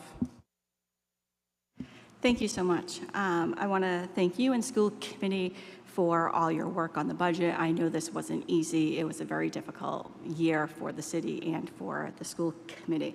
As a mom who has 2 kids that went through the Peabody public school system, I had 2 different viewpoints on it, where I had my oldest child had special needs, so it was nothing is stronger than a parent with a kid with special needs that you have to advocate and fight. And I did all the way until he got his diploma. And then I had another child who was, things came more easily. So I got to see the education system that way. And a lot of the people that we see here on school committee now were people who I relied on back then. So I probably have been more involved in school committee than I was on city council. And I've been watching the tapes from last year. I've watched it twice. And I will say it feels like deja vu. So I can understand for the parents how frustrating this must feel to have this experience. And when it comes to the budget book and how this looks, and you've adopted it, I really empower you to make it your own. You're hearing the feedback from us, and you own this. You've been in this position for 7 years now, so if I were you, I would get the feedback you're hearing from Counselor Turco and from the other counselors and really make it the way you want. So you're providing the parents and you're providing the community with what they need. So it feels more transparent. And I know like transparent seems to be like the key word these days. We're hearing it a lot. And I would just say that, you know, perception is reality, and if it's the more data you can provide people, the more it helps them along with that transparency. So I just really encourage you to do that. I do have some questions. They're not in a critical way, but a curious way. We met and we had a great conversation, and I'm just looking to be collaborative and see how I can help along the way and help answer questions for parents. I am curious on graduation rates and dropout rates, how we compare in Peabody to DESE. Could you elaborate on that? And I'd like to know how we compare and your thoughts on how comfortable you are with this number. Thank you. Great question. So our current graduation rate we get the graduation data in March. So for this year's group, we graduate 333 students. We'll get the data next March because they take a cohort of students from freshman year and how many kids you had and how many matriculated and how many graduated. So it's not just to say we started the year with 330 kids and they all graduated. It's based on the cohort of kids that started in freshman year. So this year we were about 86%. The highest that we have ever been in Peabody is 90%, and that was in 2020 for the COVID year. And so I would like to see us over 90 consistently. I do think that we have the ability to get over 90.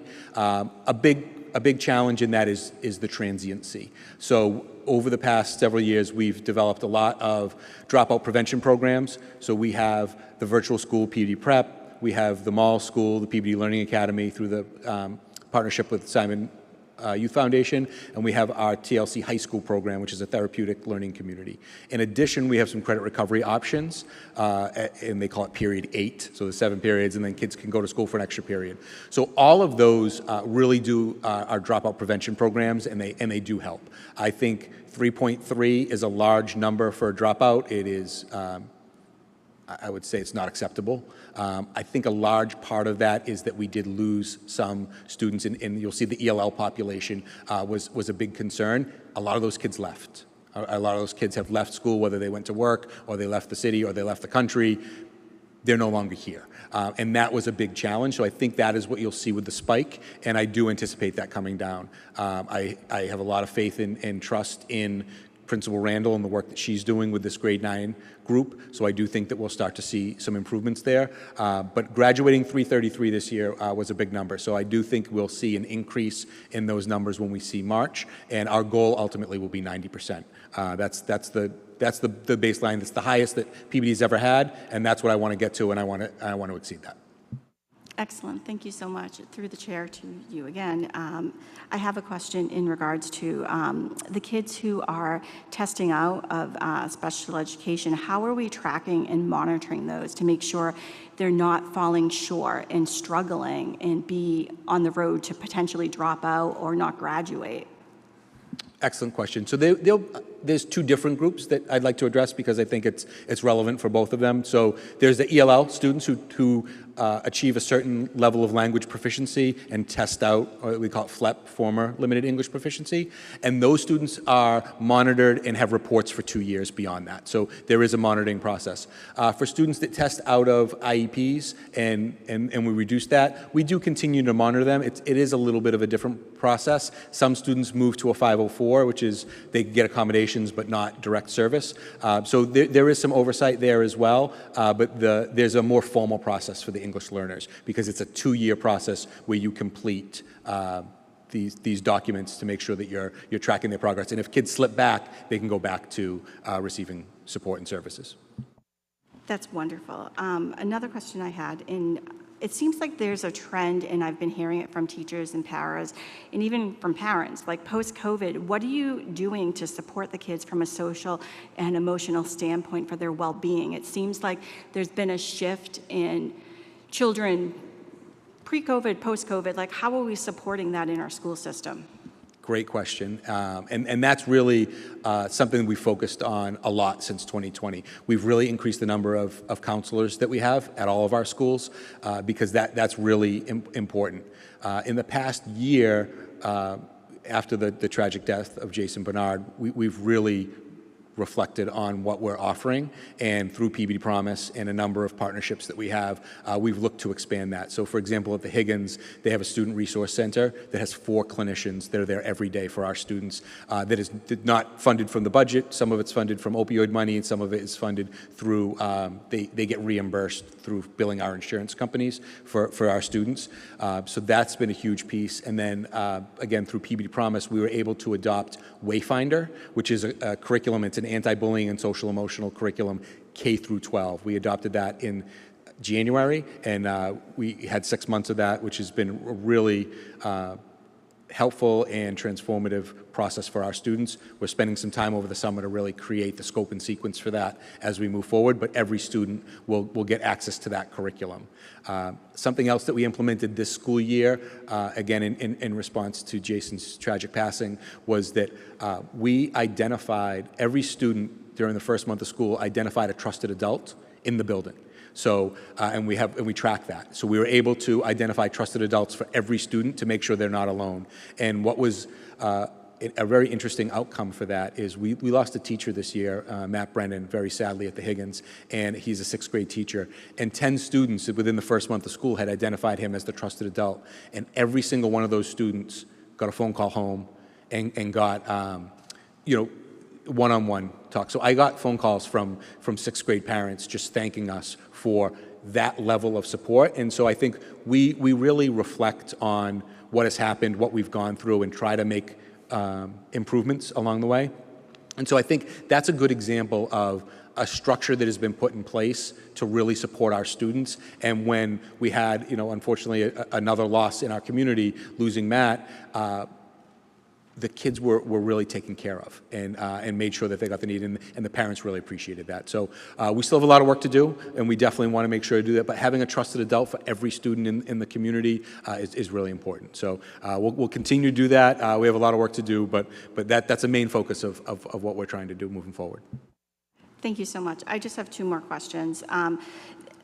The last question I have, and the other one's a follow-up, is something that's concerning is, you have to cut something, so I completely understand, but when you're cutting teacher supplies, it's concerning based on our economy that we're relying more on parents, and parents are struggling with, food and gas and so forth. So I think that's something and I mentioned to you to reach out to our business community and chamber to see what they can do so it's not falling back necessarily on the parents per se.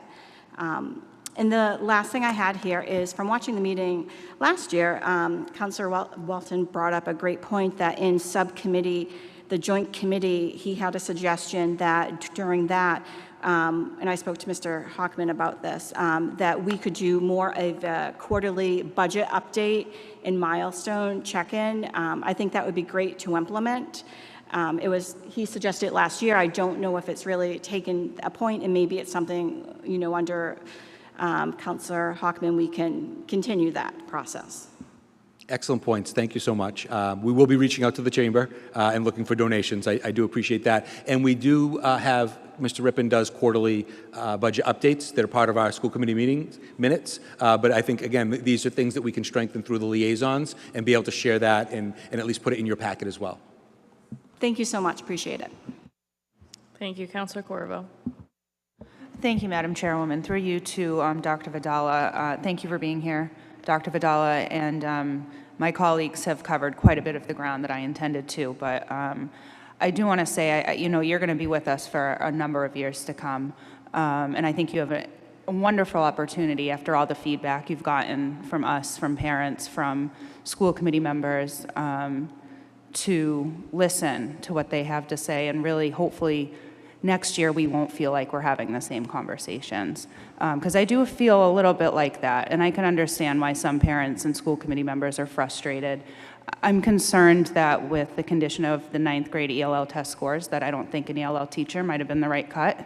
I think we're cutting too much on the front lines. I'm not an educator by any means, but if you look at the case studies from districts that have gone from failing, not that we are, but to not failing and succeeding, the front lines is the last place that they cut. So I'd like you to take that into consideration as well in your years to come. And I really hope that we can do a better job of listening to the parents that take the time to come here.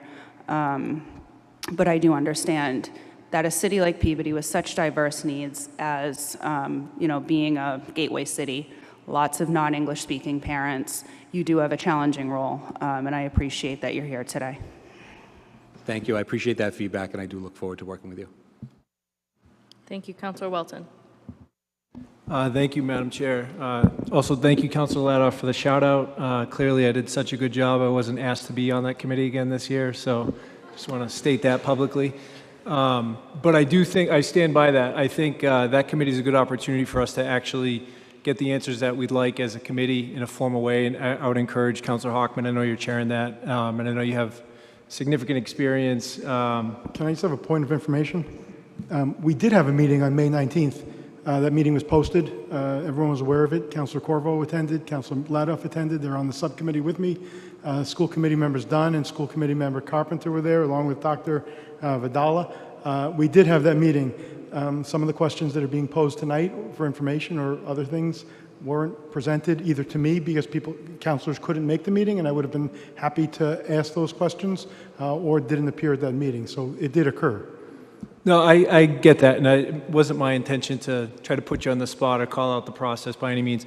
I guess where I was going with that is I think some of the questions that were brought up earlier tonight, it would be helpful if as a council maybe we had a quarterly synopsis of what's going on, where we're at with the budget, where we're at with the grants, particularly the grants of interest, so that we understand where everybody's at. And then I think you just mentioned something that struck with me, and I wanted to kind of underscore. You talked about Mr. Brennan being a trusted adult for so many sixth graders. I know I have multiple children who've gone through Peabody Public Schools and have had him as a teacher. I think that's why there's so much back and forth and there's so much passion with some of these conversations, because it's a teacher like him, it's a para like Katie Fillmore, it's people that we know in the community. When we look at cuts, that we say it's not just a number, it's names, it's our neighbors, it's people that we care a lot about. With all due respect, I know the hard work of the administration, but it's not that those are the first folks that the students and the parents are going to go to, and I know that you see that as well. So I think that just kind of, hopefully for anybody who's listening at home, that's why a lot of these conversations get a little passionate at times, because we know these people and they're close with all of us in the community. I did want to ask, just for clarification, on the 11.7 FTEs that were reduced this year, can you maybe just speak to how many of those were cuts versus by attrition or positions that were chosen not to be filled for the current fiscal year? Yes, thank you. So there were no layoffs. There were some non-renewals that are part of sort of the normal course of business. Some of the reductions, for example, in the ELL staff that we had, because we had to rapidly hire people to respond to the number of students that we got through the hotels, we did hire some teachers on waivers. Those teachers would not have been coming back anyway, and then they didn't have a license, so then we did not we did not bring them back. So they would have not been coming back anyway, but then we didn't fill those positions. We had a handful of retirements, but I would say overall there were no layoffs, but there were some reductions of non-professional status teachers within that number, and I would say it was about half. Because we did have some retirements that we were able to, probably about 6 of the teaching positions were retirements. So we didn't have to lay anybody off for that. Great, thank you. I think it's worth clarifying that. I want to make sure that people understand that efforts were made to ensure that people were not laid off. On the competitive grants, you'd mentioned that there's 14 competitive grants. I'm imagining most of those are sort of quasi-government. Can you maybe speak to who's doing the grant writing and what that scope looks like if we are able to apply it to places like private foundations throughout Essex County? Councilor Corvo just brought up the fact that we're a gateway city. I don't know if mass development may have other opportunities. it would just be helpful to have an idea of how significant the office is looking into grant opportunities, and if that should be an investment going into next year to hire a grant writer who can spend more time if there's a good return on that investment. Thank you. That's a great point, and I know Councilor Rossignol also made that point. So in general, it is sort of the leadership that writes those grants. So Assistant Superintendent Kelly Chase writes a lot of the academic grants. So if we got the PRISM grant, for example, which is early literacy, she wrote that along with our humanities director, Emily Moore. So the two of them write a lot of those academic grants, and then Shannon Spinoza, our CTE director, writes the capital skills grant, and we work with her. Steve Magno writes the McKinney-Vento grant, and then we get some competitive grants as well. So it's sort of a collective job of all of our people. The grant writing is some work, but there's a lot more work in the managing of the grants. So it's, you know, I've heard some grant writing positions out there, and to have a full position for 14 grants, I don't know if that's the bang for your buck that you're looking for, but if you could do the management of the grants as well, I think, you know, something like that, having a grants manager, and I know that Mr. Rippon has talked about that in the business office as well, because the updates and all of that goes into the expenditures from that, it does put more pressure on our leadership team and on the payroll office and the business office. So, you know, a lot of the grants that we're getting are through DESE or the state. And so we try to apply for a transportation grant or try to apply for some of those academic grants. And they are competitive, but being a good partner does sort of give you a leg up on that. Thank you. I think that's helpful. I think there's probably, you know, it's a matter of how many hours are in the day, right? But there's probably more opportunities that we might be leaving on the table. And I think for the committee, you know, to maybe look into, once we do have an idea of what the grant allocations look like for this year, it would be helpful to continue to have that conversation, because if that is an area that we're investing $80,000 into, but it's yielding an additional 150, that's kind of a no-brainer. So I think we should pay close attention to that moving forward. Just a couple other quick questions. You'd mentioned the out-of-district placements for students. I know a lot of that's for students whose needs are not met in the city of Peabody public school system. Is that determined on a fixed amount or sliding schedule? Can you maybe talk about that a little bit? Sure. And so we're a member of a collaborative, so Northeast Education Collaborative, NEC, and they set a budget, and we have a number of students who are there, so we know that their budget is going to go up by 6% or 8%. And so we can plan for that. And then I think it's OSEP, sets the rate for, OSD, thank you. OSD sets the rate for the increase by the private schools. So some of them go up as high as 14%, some of them go up as 8%. So we take all the kids where we know are outplaced, and every year it's about 110 is you know, ranging between, I think, 105 and 115 is sort of our average over the past 5 years. And we determine who's out and what is that increase going to be depending on the schools they are, and students can be educated from 3 to 22. So if we have kids that are aging out, you know, we also do that. So the 3 budget lines that you see are the collaboratives, which we have a number of students at NEC, the private schools, and then residential. We have a small number of students who require residential. And then from that, we can also apply for a circuit breaker reimbursement. And so the state government gives us some money back for transportation and for tuition. So that's used as an offset for our out-of-district tuition. So every year it's a little bit different. One year it went up 14%, which was wild because we're spending, you know, almost $10 million there. And so, you know, this year, just to see the increase go up 300,000, I say just 300,000, it's a lot less than it has been in past years. So that's helpful. And I think having a good relationship with a collaborative, you do get a lot of efficiencies that way, and it saves on transportation because it's close. But there are students whose needs can't be met in one of those schools, and that's where some of the private institutions go. So it's very individualized, but I think that the increases that you see are very specific. We do a lot of work to make sure that those numbers are accurate so that you know, our students' needs can be met. Great, thank you. Not really another question, just kind of a statement here. I know with a new school coming online in a couple of years, it'd be nice to also look at where there might be revenue generating opportunities. I know with Essex Tech, we're limited in terms of what type of CTEs we can provide and things like that, but with a new facility, new building, I think it would be a really good opportunity for us to try to become a source for out-of-district placements into the community so that we can generate additional revenue and help us going forward. Lastly, I'll make a quick comment. You talked about it, it's been talked about a couple times. The increase for Essex Tech was 18%. I know that's out of our control.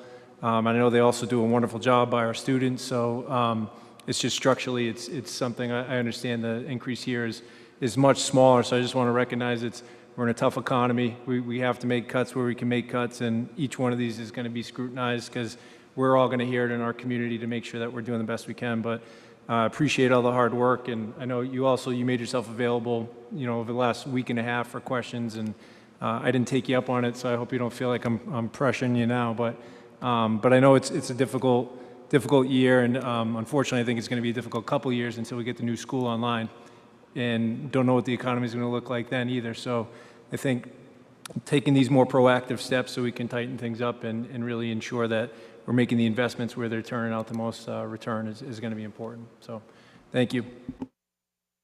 Thank you, Counselor. Counselor Hockman, and before you go, Counselor Hockman, my list is starting to repeat. I've got you. So I just want to let any counselor who hasn't spoken yet, so if you'd like to speak, just raise your hand. I'll write you down. With that, Counselor Hockman. Thank you, Madam Chair. I'll be pretty quick tonight. First, I want to thank Dr. Vidala, Chief Financial Officer Rippon, school committee members Miko, Dunn, Cox, and Millman for being here tonight. I want to thank them as well as school committee member Olympio and Carpenter for all the hard work that they put into this budget. I watched some of the meetings online, their budget meetings. I attended some of their budget meetings, including the public session. I thought they were responsive to the issues facing the school department, and it presented a budget that was the best they can do with what they had. They certainly worked hard at it, and they went back and forth. I thought it was a transparent process. I thought that, I think Dr. Vidala indicated that there were 8 or 9 public meetings in which counselors received, committee members received information from the administration. Questions were asked, votes were made, amendments were made to the proposed budgets, and the budget that's before us tonight for consideration was voted on May 21, 2026. So with that, I'd like to, through the chair, ask Mr. Rippon if we can go to that budget to page 19. It's the utilities section.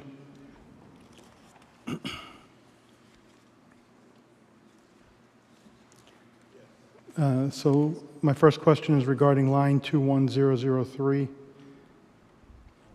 That's for electric utilities, is that right? And the fiscal year 26 projected total, when is that projection made through? Sorry, that's through June. So that's 11/12 of the year? No, this would be for the full year. That's the projection. Okay, so your projected total for electric utilities, and this is for all of the Peabody Public School buildings? Correct. And that's $718,000? Correct again, And yes. is all of that electric utility payment made to Peabody Municipal Light Plant, PMLP? As I understand it, yes. Okay, and then if I can go to same page, line 21005. It says electric/PVMHS utilities. Do you know what that line is for? That's for the high school. It's separately accounted for. So the line... Why, I don't know. That, again, that's one. I inherited the chart of accounts, but it would appear to me, and the field lights are separate as well. Yep. So I'll get to line 21006 in a second. But 21005, that seems to be electric services just for Peabody Veterans Memorial High School. Okay. And that was for fiscal year 2026, $225,000, is that right? Correct. And then you beat me to the punch. The next line, 21006, same page, is field lights. Telephone was added in 27. It was moved from the technology budget to the utilities budget. But for the That's fiscal, why for 27. thank you, through the chair to Mr. Rippon again, but for the projected fiscal year 26 budget, that was all electricity, is that correct? That's all electricity And- at the field, correct? And that's just shy of $8,000, is that right? Correct. And that's also to PMLP. Correct again. And I asked the committee to trust my math on this. That totals $951,000 that the school department paid to PMLP for lighting of the schools, some heating, I think we do have some electric heating, and lighting of our athletic fields. Is that right? Correct. How many teachers could we have saved or could we have put back in this budget with $951,000, Dr. Vidala? Almost all of them. And how many of those ELL specialists or paraprofessionals could we have put back in this budget with $951,000? Probably all of them. Thank you. Through to the chair, this is my first year on the city council. This is our third budget meeting here at the city council. I haven't received PMLP's budget. When are we going to receive that? Counselor, the elected commission for PMLP votes on their budget. They're independent from the city budget. The school department has an elected committee. They voted on their budget, but we're reviewing it. I'm being rhetorical, and I appreciate your response. The school committee has their own elected body, and they voted on their budget. Councilor Turco, a few meetings ago, talked about all the money that comes into the city as taxpayer money.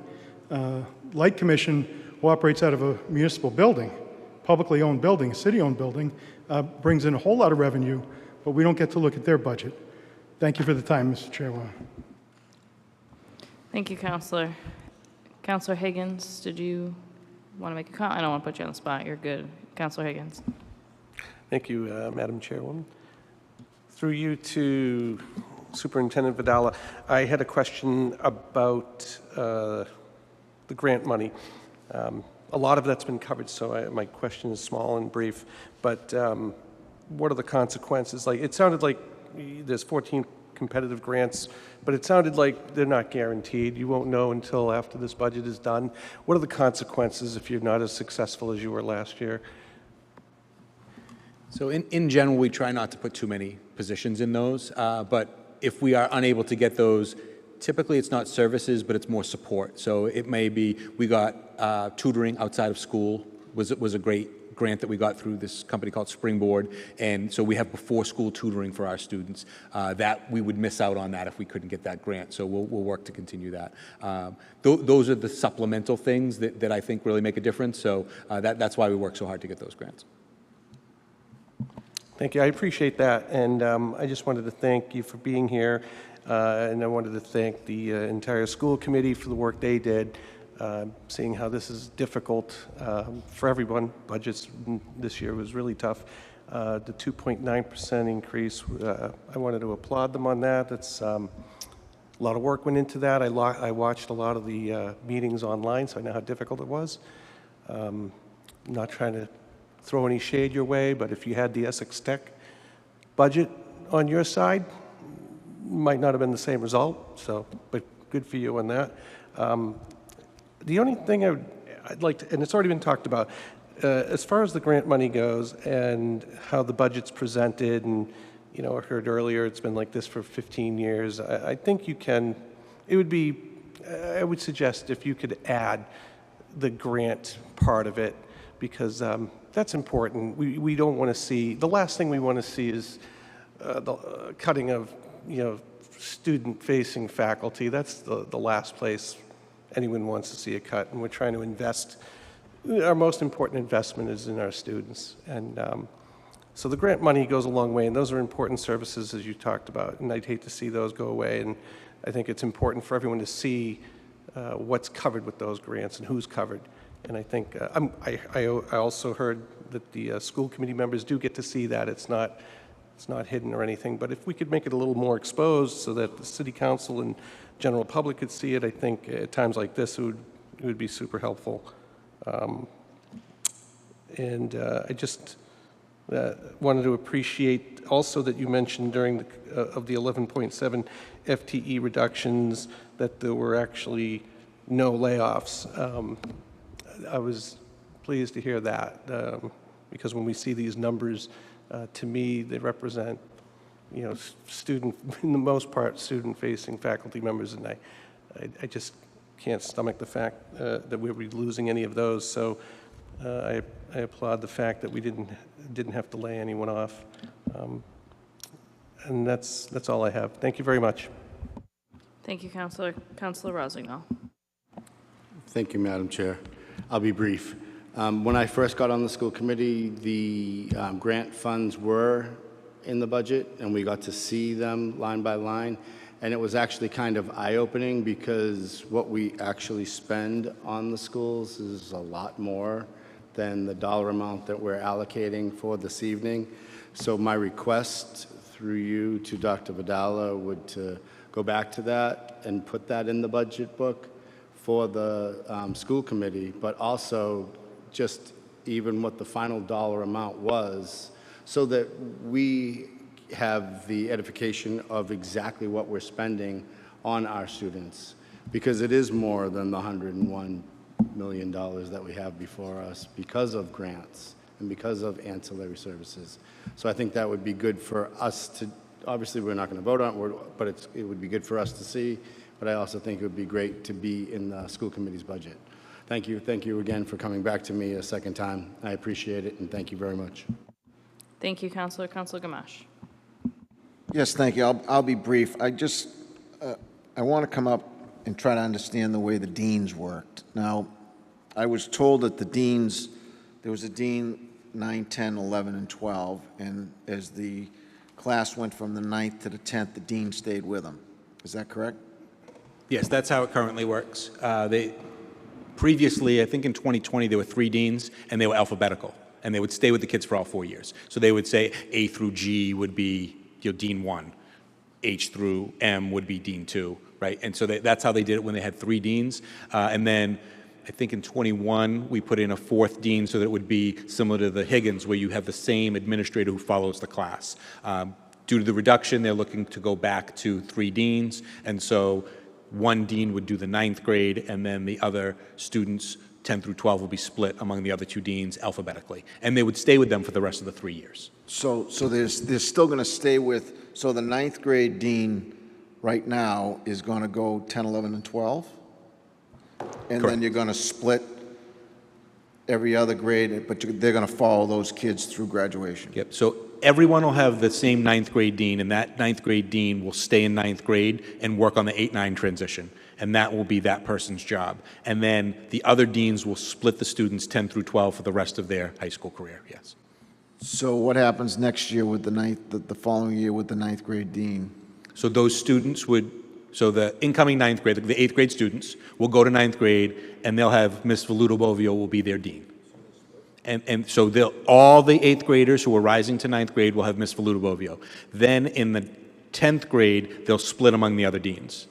And then the current 7th grade, they'll go to 8th grade. When they rise to 9th grade, they'll have Ms. Valuto-Bovio. And all the 9th graders will always have her, and she'll work with the 8th grade for that transition every year to ensure a smooth transition. And then as they move to 10 through 12 and they start post-secondary planning, they'll have the same guidance counselor and the same dean for the rest of the 3 years.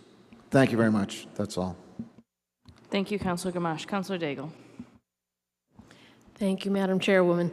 My questions have all been answered, and I won't be redundant other than to thank Dr. Vidala and the school committee, and I'm sorry, I'm waving my ruler, and the rest of the team, the school department for doing this.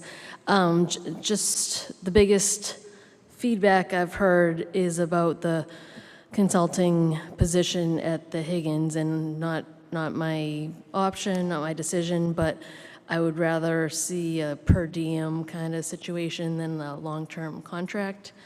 I'm just throwing that out there, but there have been a lot of questions about that position. And then Councilor Hockman brought up the electricity line item and how, I think I already lost the page, I think it was 19.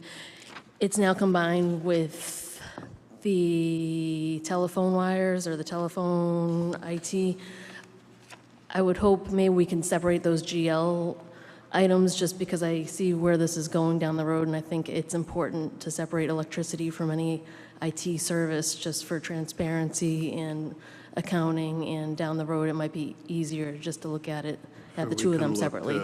So not my call, I just think it might be cleaner. That's. I appreciate that. All right, thank you very much, everyone. Thank you, Counselor. Counselor Corvo. Thank you, Madam Chairwoman. Through you to Dr. Vidala. I wasn't planning on bringing this up, but so I apologize. I don't have the numbers in front of me, but just in an effort for me to better understand the cost of the VOC, and maybe some people I've spoken with as well that are a little bit confused about where the number's coming from, what is the cost per student to keep them in the Peabody system? Or I should phrase it, what is the spend per student? So what is our per pupil for Peabody Correct. Public Schools? Yes. It's close to 20,000 per student. Okay. That's our overall spending, yeah. Okay, and what is the spend per pupil to send them to Essex Tech from Peabody? I would say about the same. Okay. But it's really the incremental cost for both. Okay, can you just provide some clarification around the increased Sure. cost of sending a student to the Tech versus keeping them in the system in Peabody? So when we send a student to the Tech, the way our funding works, the Chapter 70 funding is kind of the baseline. The Chapter 70 funding and the net school spending number is based on where the students are on October 1st. So you look at our enrollment on October 1st, and then we get allocated money based on the number of students we have, and Essex Tech gets allocated money based on the number of students they have. So if we send 100 eighth grade students, just for a round number, to the Tech, we lose that in our revenue, and they gain it in their revenue. And so our number is based on, I think it was like the second or third slide I have is the net school spending number, is that what I have, and it's about 101 million, and that's what we spend. I think this year we're about $200,000 over minimum net school spending for this part of the budget. Essex Tech has their minimum net school spending money, and then on top of the minimum net school spending money, they assess the city another $1.2 million for transportation, debt service, and capital. That is baked into the city budget here, but it's added on top of for Essex Tech. It's the way that the legislation works, so it's not something that I think the city council can deny, but it is an added cost to the bottom line number plus 1.2. So it's a great opportunity for a lot of our kids, and I'm glad that they have it. I'm hoping that we can expand our CTE programs and bring those with the new high school so that we keep more kids here. Thank you. Yeah, I know you and I had spoken about it at the ad hoc meeting, but I think it is important for parents to hear that because I think there is some confusion around where that number is coming from, so I appreciate you clarifying that. And I think it's a wonderful opportunity for our students as well, but I hope we can get some of those opportunities in-house. Are there any other counselors? Seeing none, I have a couple questions myself. Dr. Vidala, I watched the meeting where we talked about, we can save a portion on the technology costs by reducing the K through 2 tech fee, the K through 2 program. So as a mother who will have a first grader next year, who was so excited to bring her Chromebook home next year, because in kindergarten they don't, and then to have a rising third grader who will now get to bring her Chromebook home still. You're causing a lot of fights in the Peach House. I agree, and speaking to teachers, screen time, we don't do a lot of screens in my house, and the most screen time my kids do is doing their schoolwork on their school-issued computer. And from what I've learned about their curriculum is that it's so heavily based on these school programs that they have. So I've heard just in different meetings that it's been talked about, conflicting information. Are we still issuing a Chromebook one-to-one, like per student K through 2, so it'll be in their classroom for them to use every day? Or are they gonna be like they were pre-COVID, where it's kind of like a cart that the teacher reserves for a certain time for them to do technology time?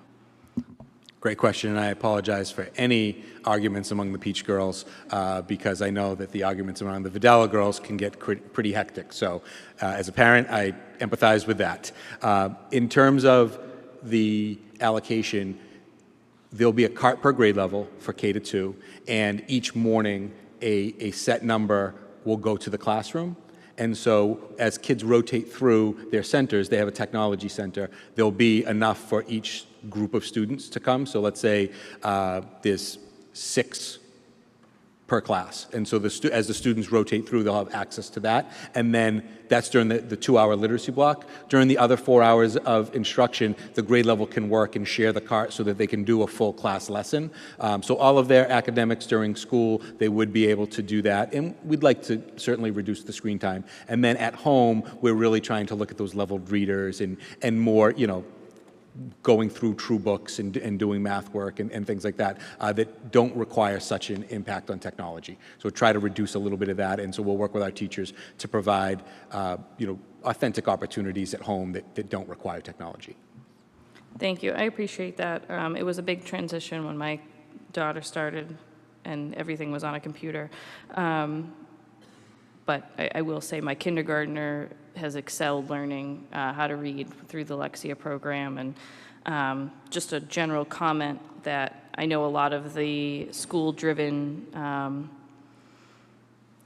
I don't say there's like an incentive for it, but there's a big drive in all the elementary schools to make sure every kid reaches 100% on their ST math journey, and I think that's going to be really difficult for a lot of kids. I'll speak specifically to the Carroll School who don't have technology at home where they'll be able to continue that work.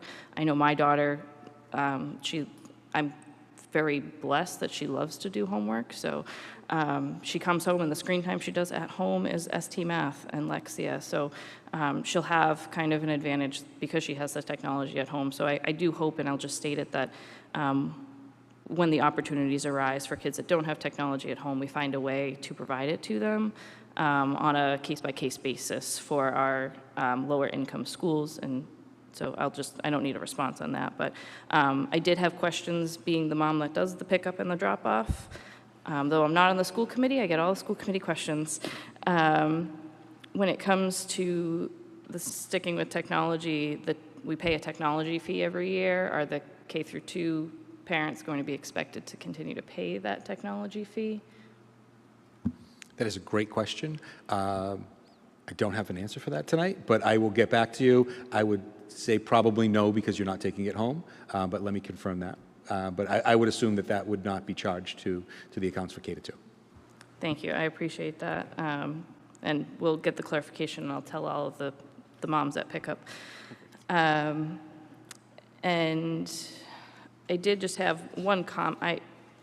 I'm not expecting an answer on it. We talked about a grants manager, and other counselors can correct me, or we can just go back and look and bring this up another time. But I thought a few years ago we added a grants manager that was to be shared between the city and the school department, where they would work in the auditor's office. And the whole point of adding this position to the budget, and it would be a shared cost between school and city, was to manage the grants. And it sounds like that maybe never happened. I don't know what happened, if we hired someone, if we changed their title. But that's a rhetorical question that we can go down that rabbit hole another time.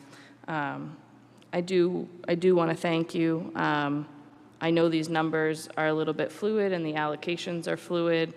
I always kind of focus on the Carroll School, as that's the one school in Ward 3, and where 90% of the students go if they attend Peabody Public Schools.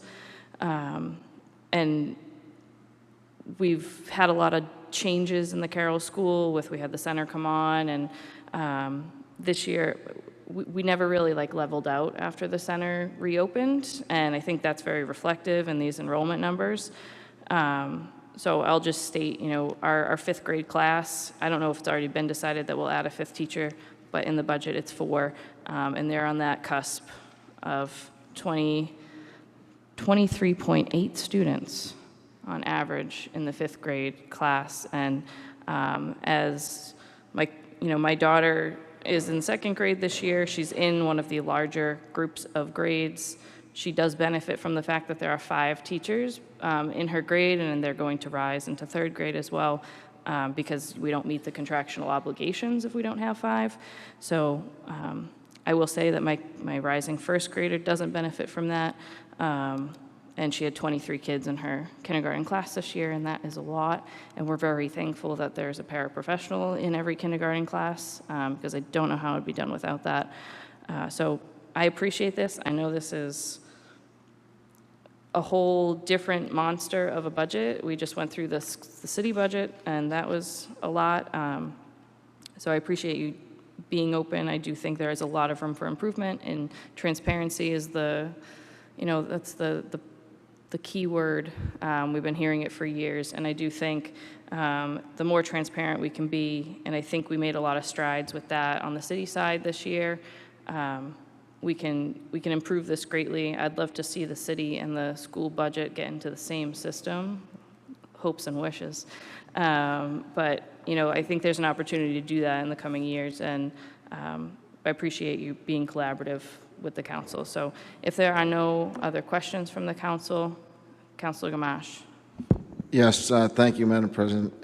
And what I would like to do now is move approval to approve the proposed FY27 school budget in the amount of $101,967,320 as presented this evening by the Superintendent of Schools. So moved. Councilors, you heard the motion. Is there any discussion?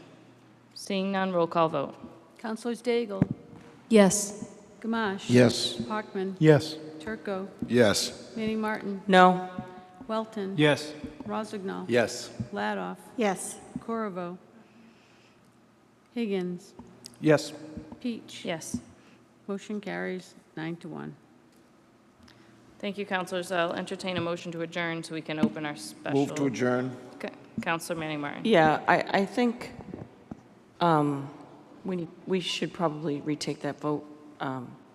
Someone stepped away for 1 second and missed the vote. I don't think that was fair. Someone who voted in favor, can you make a motion? Motion for to reconsider. Motion to reconsider. Yeah. Councilors, the motion on the floor is to reconsider. Thank you. Any questions? Thank you, Madam Chair. Seeing none, roll call vote on the vote to reconsider. Councilors Daigle. Yes. Gamache. Yes. Hockman. Yes. Turco. Yes. Manning Martin. Yes. Welton. Yes. Rozignol. Yes. Ladoff. Yes. Corriveau. Yes. Higgins. Yes. Peach. Yes. Motion carries 11-0. Councilors, the motion on the floor is to approve the budget as presented. Any discussion? Seeing none, roll call vote. Councilors Daigle. Yes. Gamache. Yes. Hockman. Yes. Turco. Yes. Manning Martin. No. Welton. Yes. Rozignol. Yes. Ladoff. Yes. Corriveau. No. Higgins. Yes. Peach. Yes. Motion carries 9-2. Councilors, I'll entertain a motion to adjourn. So We'll start moved. our special meeting. We are adjourned.